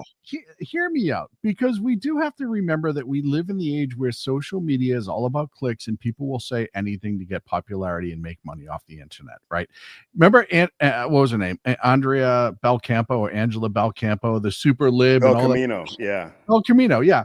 Now, all of a sudden, in the last year, she's come way back to the center and a little right on some things. Yeah. Because her siren song had ended and she wasn't getting the clicks. And if she was getting clicks, it was just hate clicks. These people will say anything to make $1. I don't know if that's this chick's. I mean, look, it almost looks satirical, right? You're literally celebrating ushering in as a female the quote unquote law and rule that would make it impossible for you to enjoy being a female, right? And I'm not saying that she's not 100%, but all that stuff I take with a grain of salt right now, because not convinced. I'm just saying, all that shit I take with a grain of salt. I think there's so many people that would sell their souls to make $1 on the internet. Hell, there's 5 of us sitting right here. No, I'm kidding. But there's so many people that would sell their soul. If I was willing to sell my soul to make $1 on the internet, I'd already be a millionaire. That's right. And I think for most of their souls, $1 is overpriced. I want to address something BZ said earlier, and it goes with what Big E said just a second ago. BZ said that the Muslims play for the long game, and Big E said that they were set to outbreed us as much as they are having kids. The thing is, this isn't long-term strategy. This is actually the strategy laid out in the Quran if you actually read it. Mm-hmm. Yeah, absolutely. That's to go their to another version of country law. to keep your own laws. They don't follow the laws of whatever country they're in. No. They follow their own laws, which right there should be the way to, you got to stop that. And they are to keep to themselves until they get numerous enough to take over. And that's outlined in the Quran. Yep.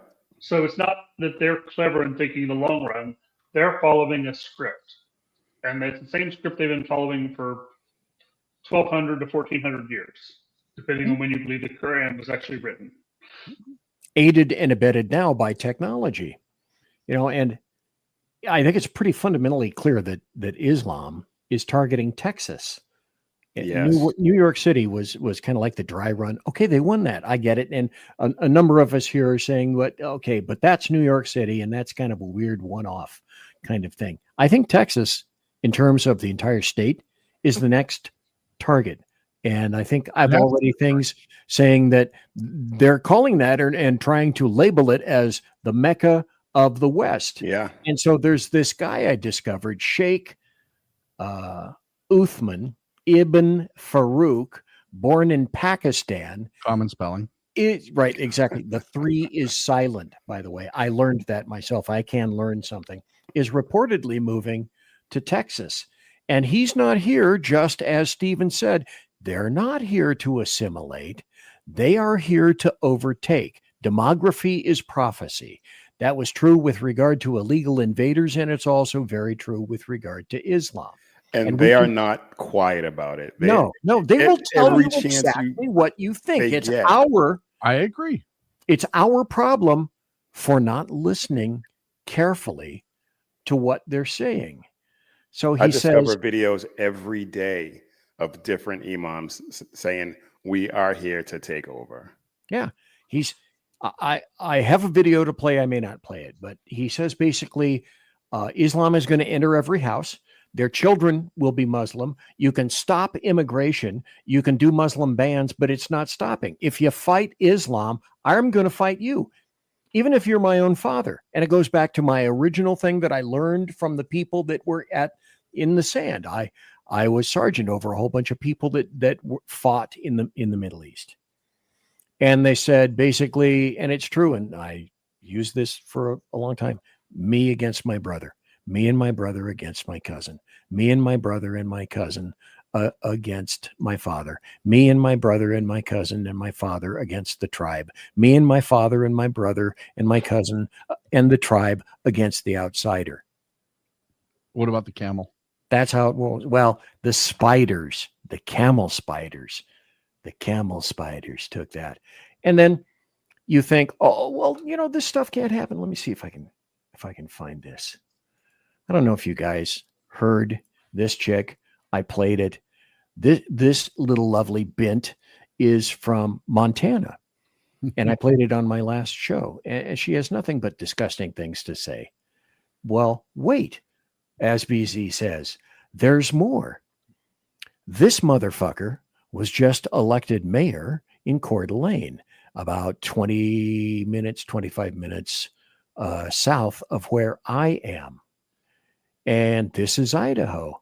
This is what he says.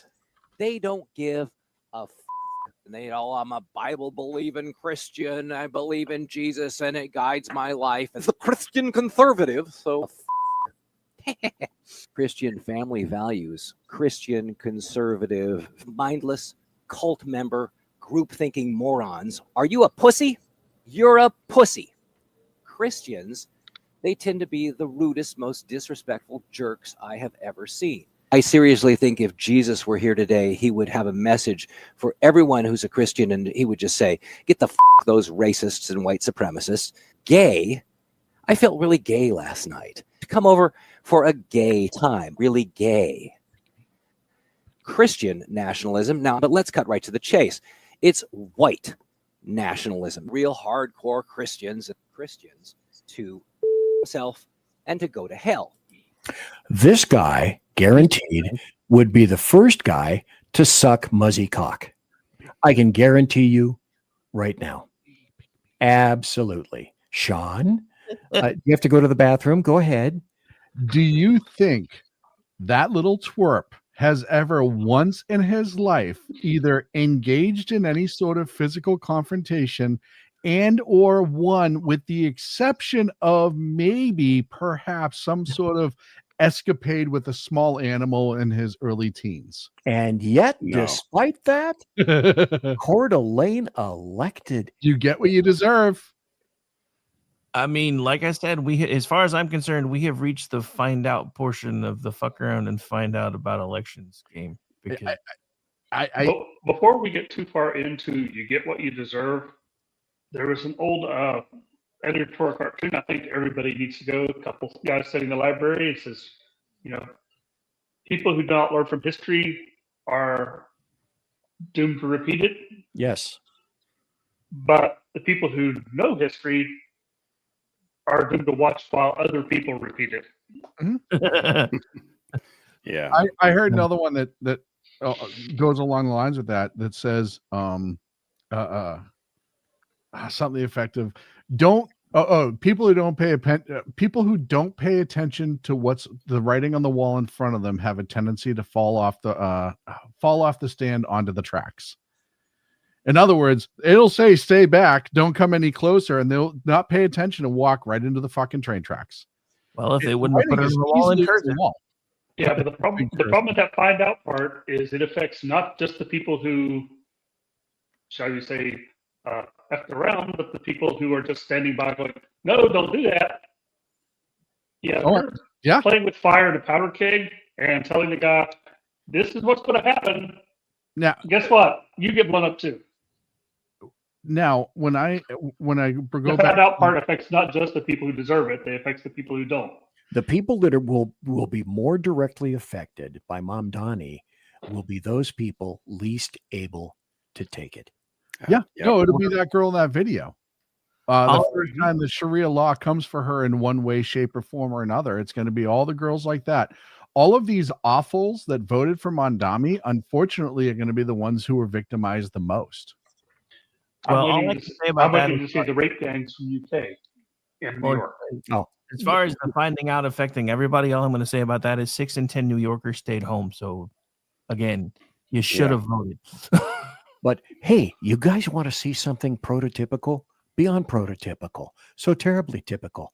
So after that video was released, by the way, that video was discovered after he was elected. Imagine that, shocker. Now he says, "Oh, you have completely misinterpreted my comments."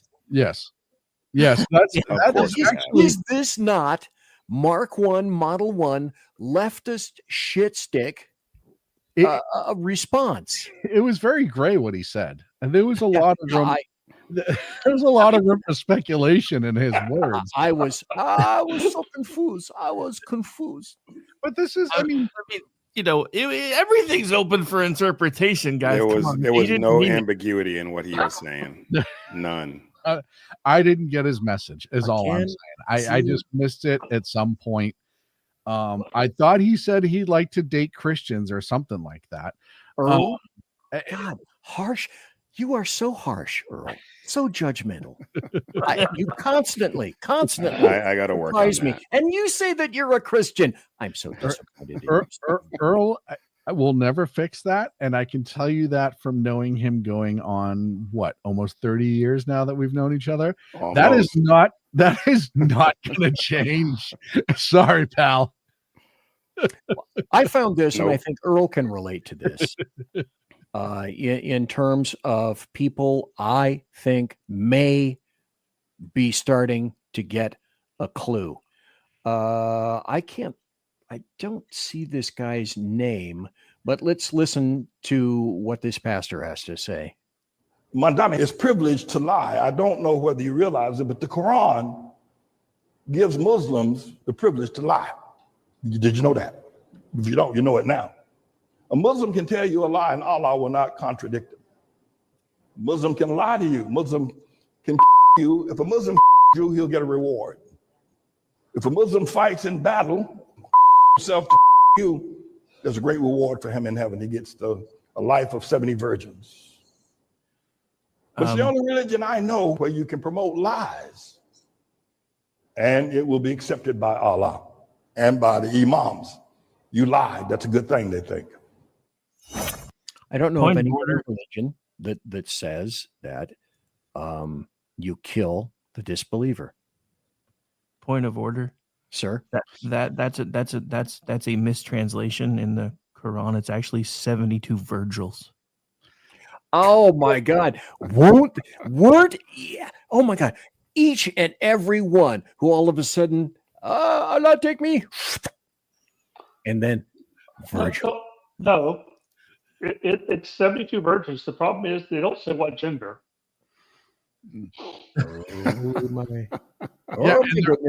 And all of them are 6'5" and 300 pounds and are just dying to have sex. Well, I didn't say that they weren't virgins named Virgil. I'm just saying it's a misinterpretation. I made it. Yeah, you did. Come here, kid. Ah! I don't mean to be crude or rude, but actually I do. When I spoke to a number of the folks that I supervised that had been to the sand pit and came back, what they said to me when we had a couple of minutes to chat, one of them said directly to me, "By the way, have you ever heard of the Bakabatsi boys?" And I said, "No." And he said, "You ought to investigate the Bakabatsi boys. And also, let me tell you." What's that, Stephen? I don't want to know anything about them. Yes. Well, I discovered, but that's okay because I used to work child abuse. I worked child abuse before I went to homicide. I'm quite, what you're talking about. I'm quite familiar with that. And the other thing that any number of these people said to me was something similar to, not exactly this phrase, They discovered, most Ricky Tick, that boys are for pleasure and women are for breeding. And that sounds awfully harsh and judgmental to say, but these are the people that are coming back from having spent time there. And I would tend to believe them, obviously, considering Takia over most anybody else. Now, let me move into a venue if I can. Hang on. But before you move on, I have a joke I have to get out of my head now. Okay, please. All right. So I have a riff on a one of the old Russia jokes. In Allah's heaven, goat does you. That's true. That's true. And as I sometimes said, and maybe I need to start bringing this back up at my outro, at my end, promotional consideration is by blah, blah, blah. I used to say, and also promoted by the Allahu snack bar, a little bit of Allah in every bite. Maybe that's time to come back. Let me address this. What do you guys think will happen with regard to the shutdown? I thought immediately after the election, the Democrats would say something similar to, okay, we got pretty much what we wanted. So, okay, let's bring it back. And yet, Thanksgiving is coming. Flights are going down all over. People are not getting paid. And there is true pain, relative pain, going on with regard to this. So how long are the Democrats going to keep with this? Because they had another chance and said no. So let me go around the table, if I will. Sean, what do you think about the shutdown? How long? Where? How? Oh, good. We're done beating the dead camel to death. Thank you. Or the spider. Oh, no, I think I give it a week. Another week. As soon as I saw Schumer send the letter saying we demand a meeting with the president, and then I think Jersey Joe actually wrote an article today that said there are some Democrats who are saying that they're close to a deal already, surprisingly. That tells me I think it's going to be within the week. Okay, I got a rock out of snot for people about that. Anyway, Rowdy Rick, what do you think? So I was where Sean was until I started paying attention to stuff again today, and have realized that apparently there has been a stop order for all of these supposed more centrist liberals who've been talking to Republicans. They have been ordered to stop effective today. I don't think the fight's over yet. I think these people are actually emboldened by these elections because they're speaking. Yeah, so they're not ready. They're not willing to talk anymore. I hadn't heard that, and amazingly, within 4 minutes ago, Jersey Joe posted an article to shrmedia.com that was saying literally just that. So you're right. I changed my mind. We're forever in a shutout. Great. I mean, it's not gonna hurt me. It's just not. I'll just figure out some way to make up the difference in my daughter's food stamps with all the other work that I do. Let's just, carry it on to the midterms and let's see how that does to Democrats. Speaking of which, I had time to be able to do this from shrmedia.com. Here's the article by Jersey Joe. Senate Democrats unified on continuing government shutdown despite GOP negotiations. A Thursday closed-door meeting ended with Democrats coalescing around a unified strategy rather than splintering into factions, according to a Semaphore, which noted that some members are seeking to end the shutdown, but likely not enough to prevail in the upcoming vote. One source familiar with the caucus's internal discussions confirmed Democrats intend to keep pushing to extend the Affordable Care Act, enhanced premium tax credits, which expire at the end of the year. How can you conclude, folks, anything other than the misery is inflicted intentionally, solely for attempted political power? Rick? Well, I think for them, this has become a new thing. I think they figured out if they keep this inflection point long enough, eventually Trump's going to bend enough arms that he's going to finally get them to get rid of the filibuster, which is kind of what they want anyway.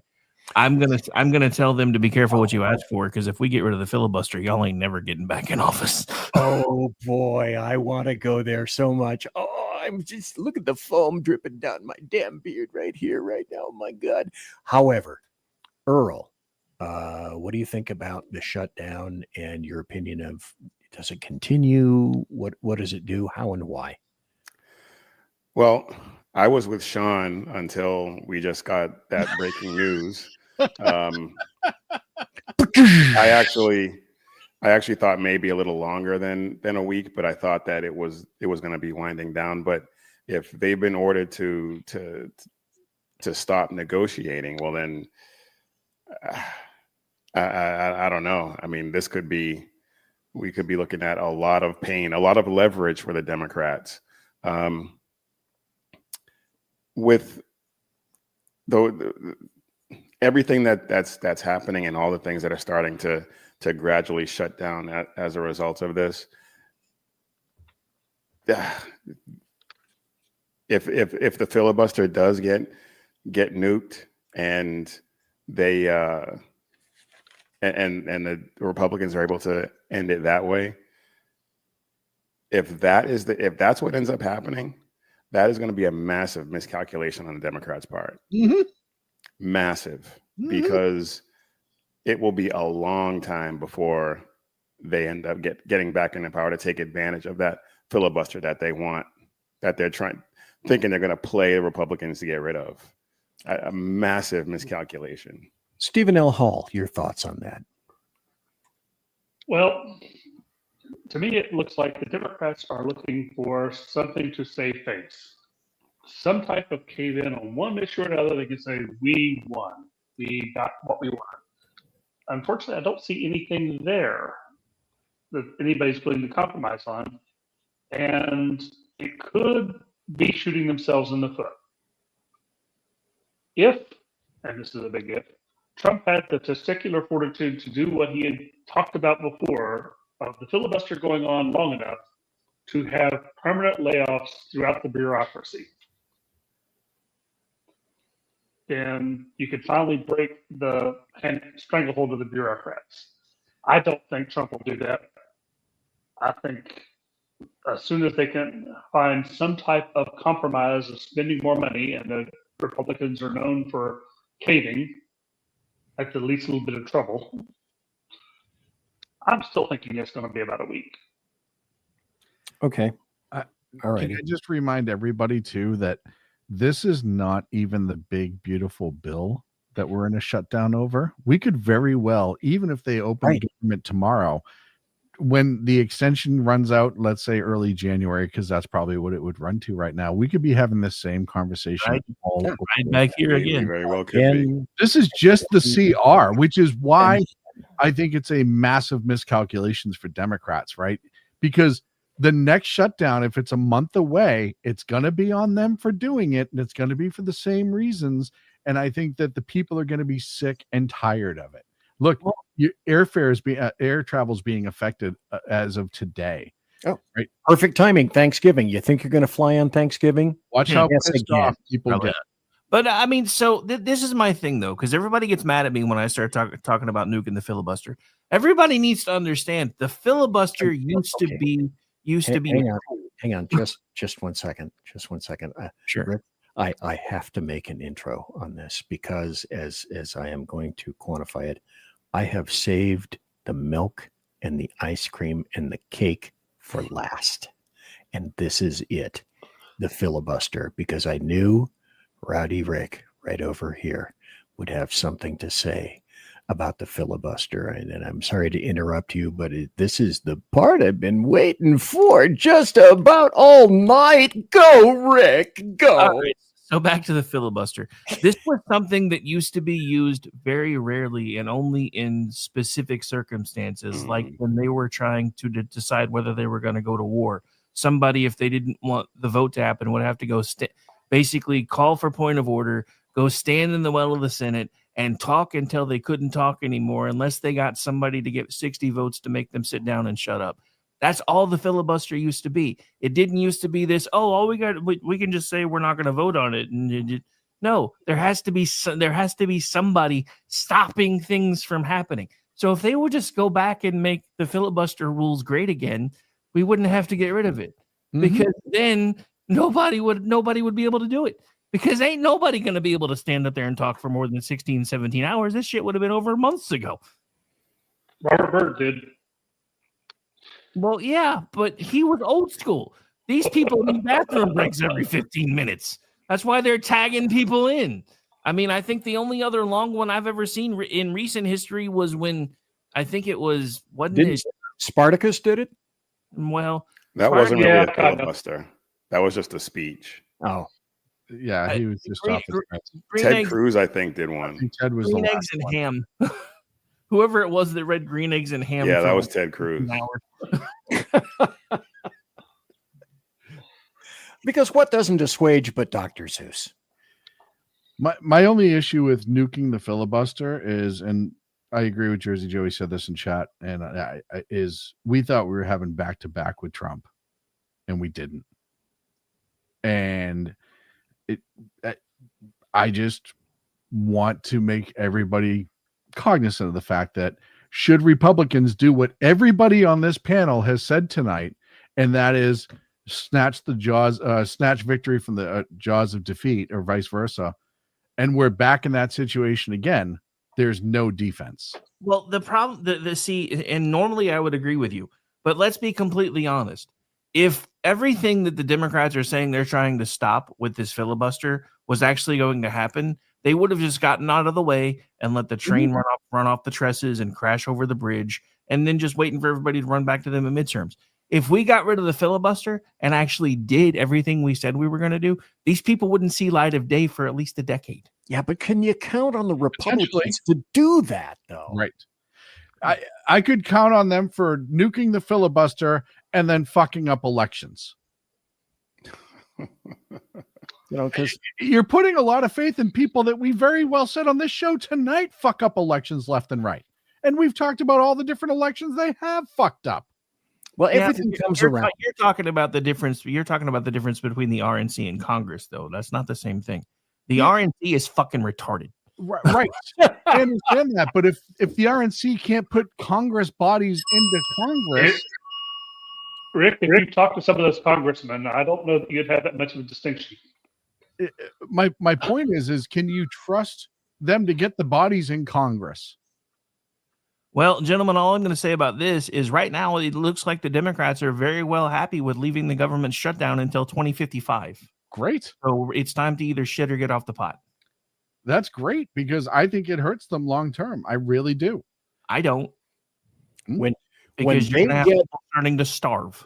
When they get back in, and they will, we all know that they will pack SCOTUS.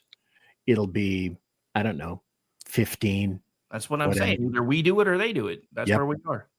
And they'll make 5 new states with 2 new senators because we know where these people will go. I think they're talking, let me see if I remember, DC, American Samoa, Guam, Puerto Rico, and the U.S. Virgin Islands.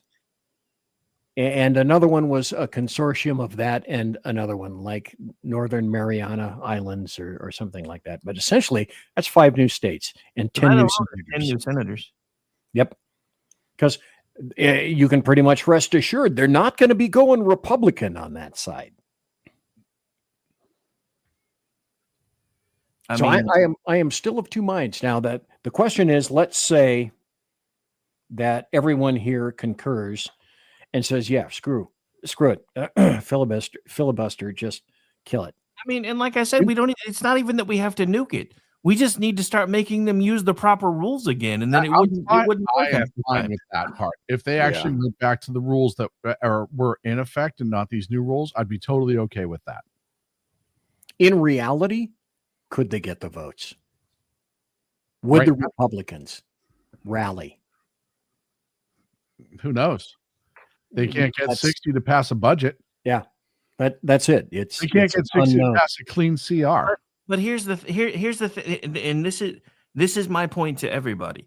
If we could get it to the point where they can only filibuster for as long as they've got somebody who's willing to stand up there and talk, there's no tag-ins, there's no bathroom breaks, then eventually you're going to get to see who's actually willing to vote for the things that you want and who's been lying to you.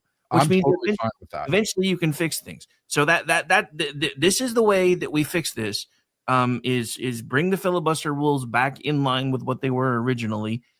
And then if we can get that done, the next thing we need to start doing is figure out how the hell to repeal the 17th Amendment so senators can be appointed by states again. As a couple of my female staff members at KLRN have pointed out, it's probably also a good idea to suspend the 19th for a while until we get our shit together.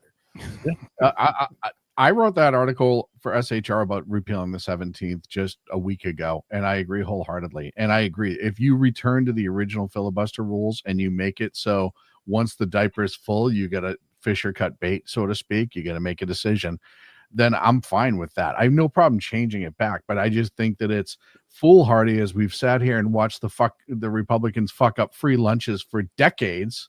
But going back to the 60s, because even BZ's professor was talking about it, that taking the only congressional defense away that we kind of would have in that situation to keep them from packing the fuck out of everything would kind of be a little short-sighted. But they're already going to do it, though. Whether they do or they don't, our conversation's not going to change that. But my point is, if we don't figure out how to stop them from doing it, every bit of game theory that we're saying is not going to amount to anything, because as soon as they get back into power, that's exactly what they're going to do. I'm telling you that I agree with returning them back to the original rules, so it actually can only be one person. They can only stay as long as they stay, and then the vote happens. Final question for all. Can we pull off 2026? Yeah. Yes. Yeah, that's not a problem. Can we? Yes. Will we? Yeah. Okay. All right, kids. I mean, until we start getting dynamic candidates, we don't have a chance. Until we have people who are cheerful and energetic. As much as I like Miss Searles, she came across as somebody who was very competent and no. I mean, if I wish we could clone JD Vance. Yeah. Oh my. Well, my goodness. And like I said, you didn't see him showing up in Virginia, New Jersey. He didn't show up for Siwa. He didn't show up in California. There's a reason for that. I agree with what Steven just said. What you need is candidates who are going to match the energy levels of the youths. And I said youths. The youths. On the level where they are. And that means we have to get some young blood start running for stuff. That doesn't mean that if we don't get it by 2026, we're going to lose everything, because I don't. I think we're going to be okay in the midterms. I really do. But I think that needs to happen. And we're starting to see some younger folk come in, which is great. JD Vance is a great example of that, but that needs to continue.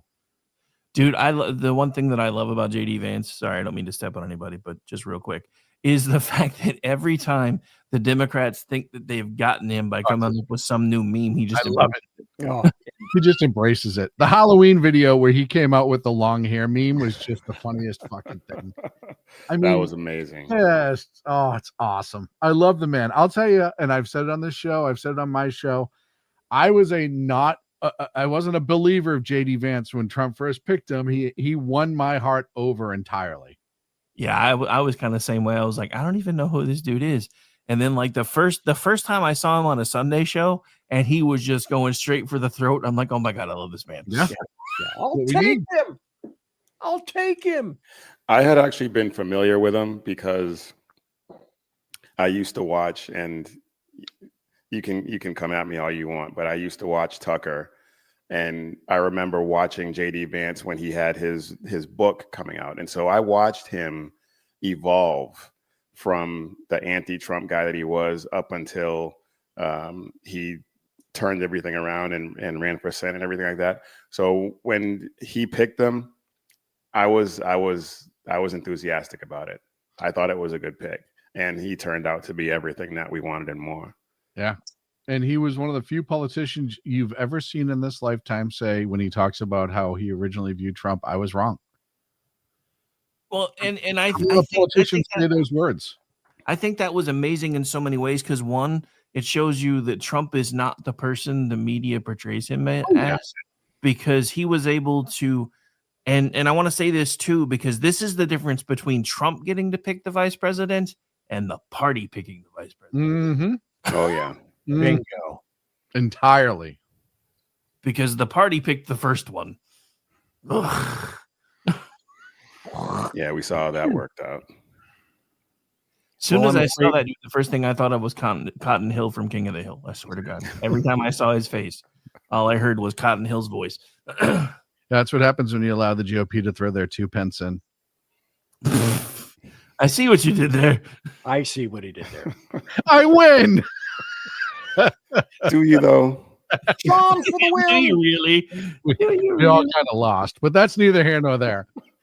Well, it's time to say hasta la bye-bye. So let's start in a circular motion and like wax on, wax off. And first, Stephen L. Hall, can you tell us about any social media that you'd like to draw attention to and or your shows as we conclude this love fest for the Democrats? Sir, go ahead.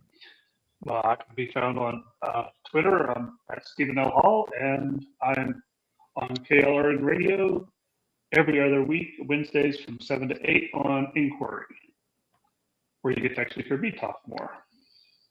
And Stephen L. Hall, thank you for being here so kindly. Big E, Earl, host of Mission Ready Men. Tell us about your spot in the world.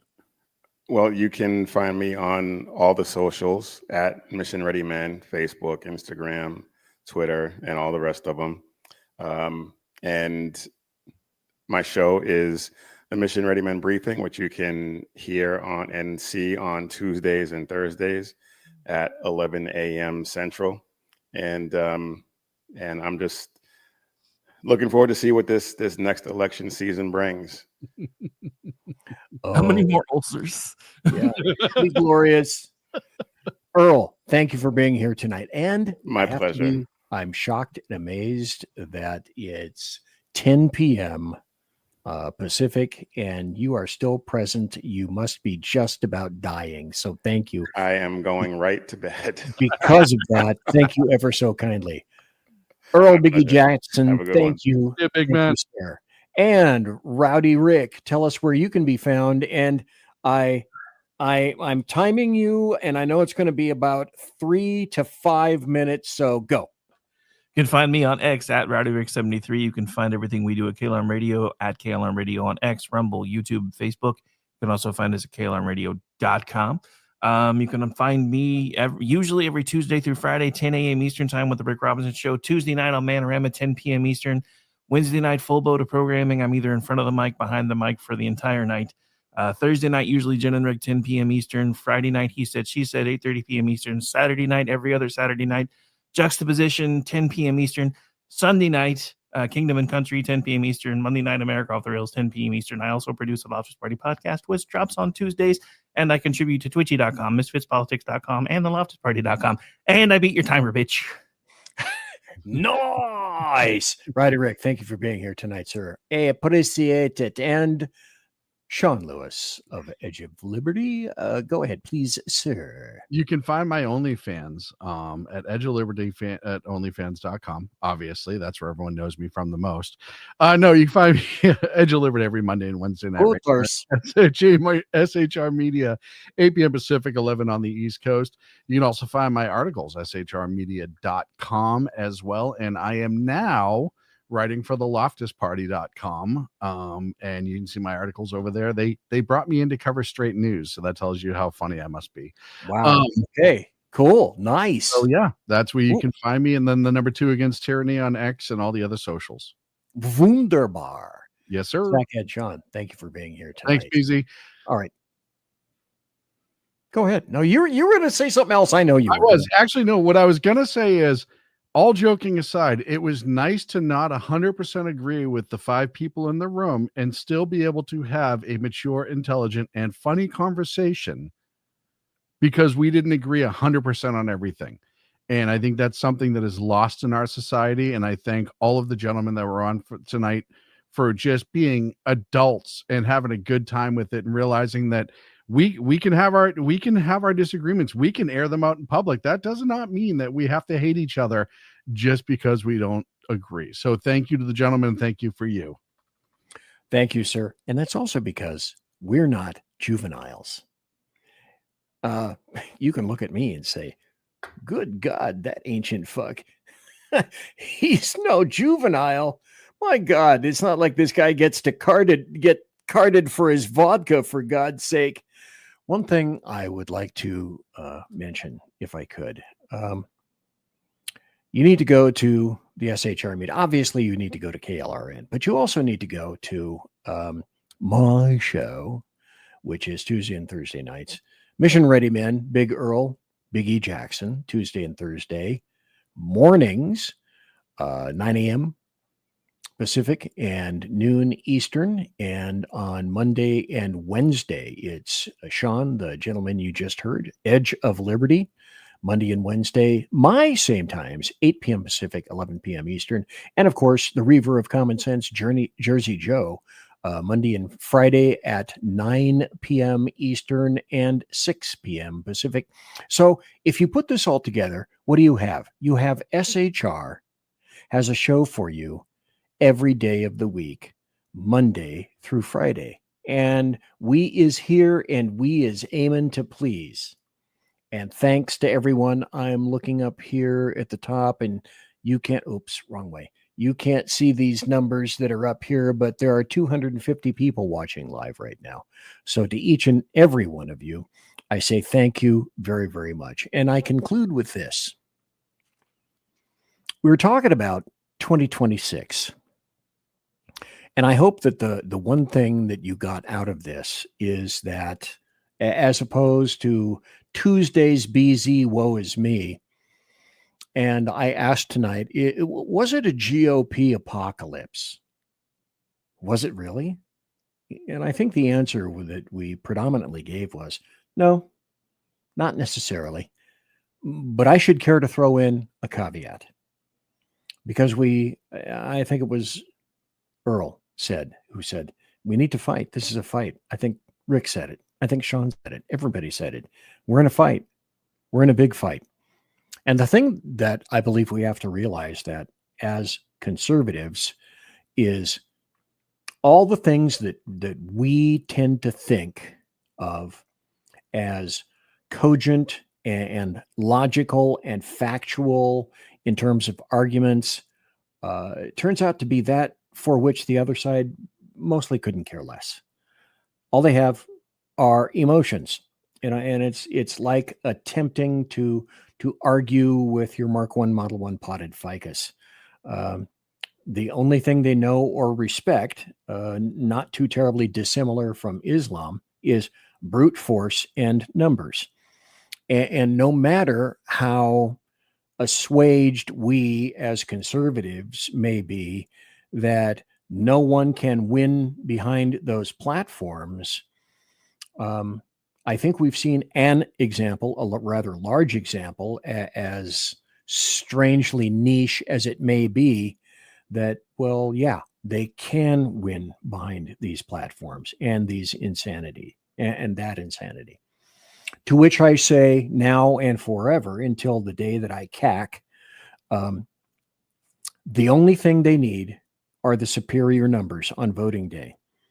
And historically, that has been the biggest problem with Republican candidates and conservative candidates, getting people out to vote. Now, if we could mint 50 or 100 Scott Presslers and disseminate them throughout the United States of America, oh, what joy there would be throughout the land. But we don't have that. And from now until next year, every day, every week, every month, every year, we're going to have to continue the fight. The fight cannot stop. Because if it does, we are ceding to a group of individuals who guaranteed will tear this land apart. And once the United States fails, if it fails, I certainly hope it does not, but if the United States fails, the rest of the planet is not far behind. Man's love has been lost.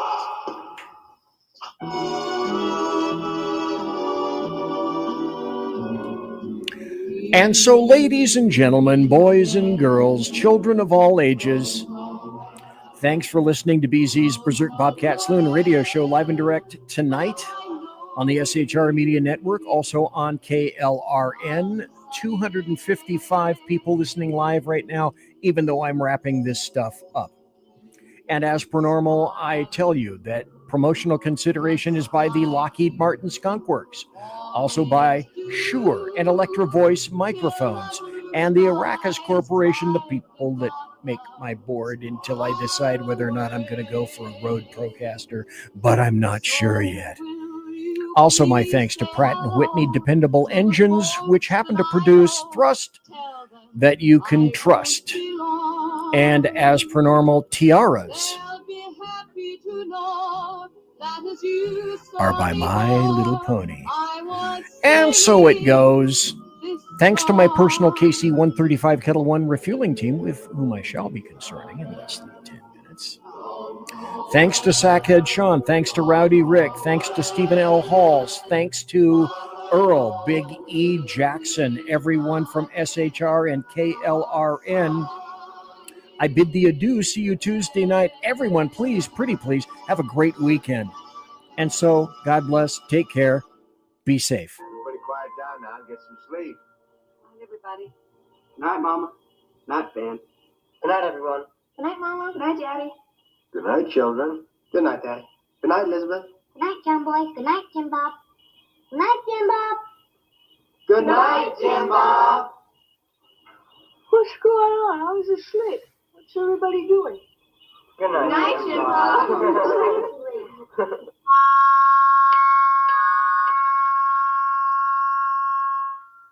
Good night, and good luck.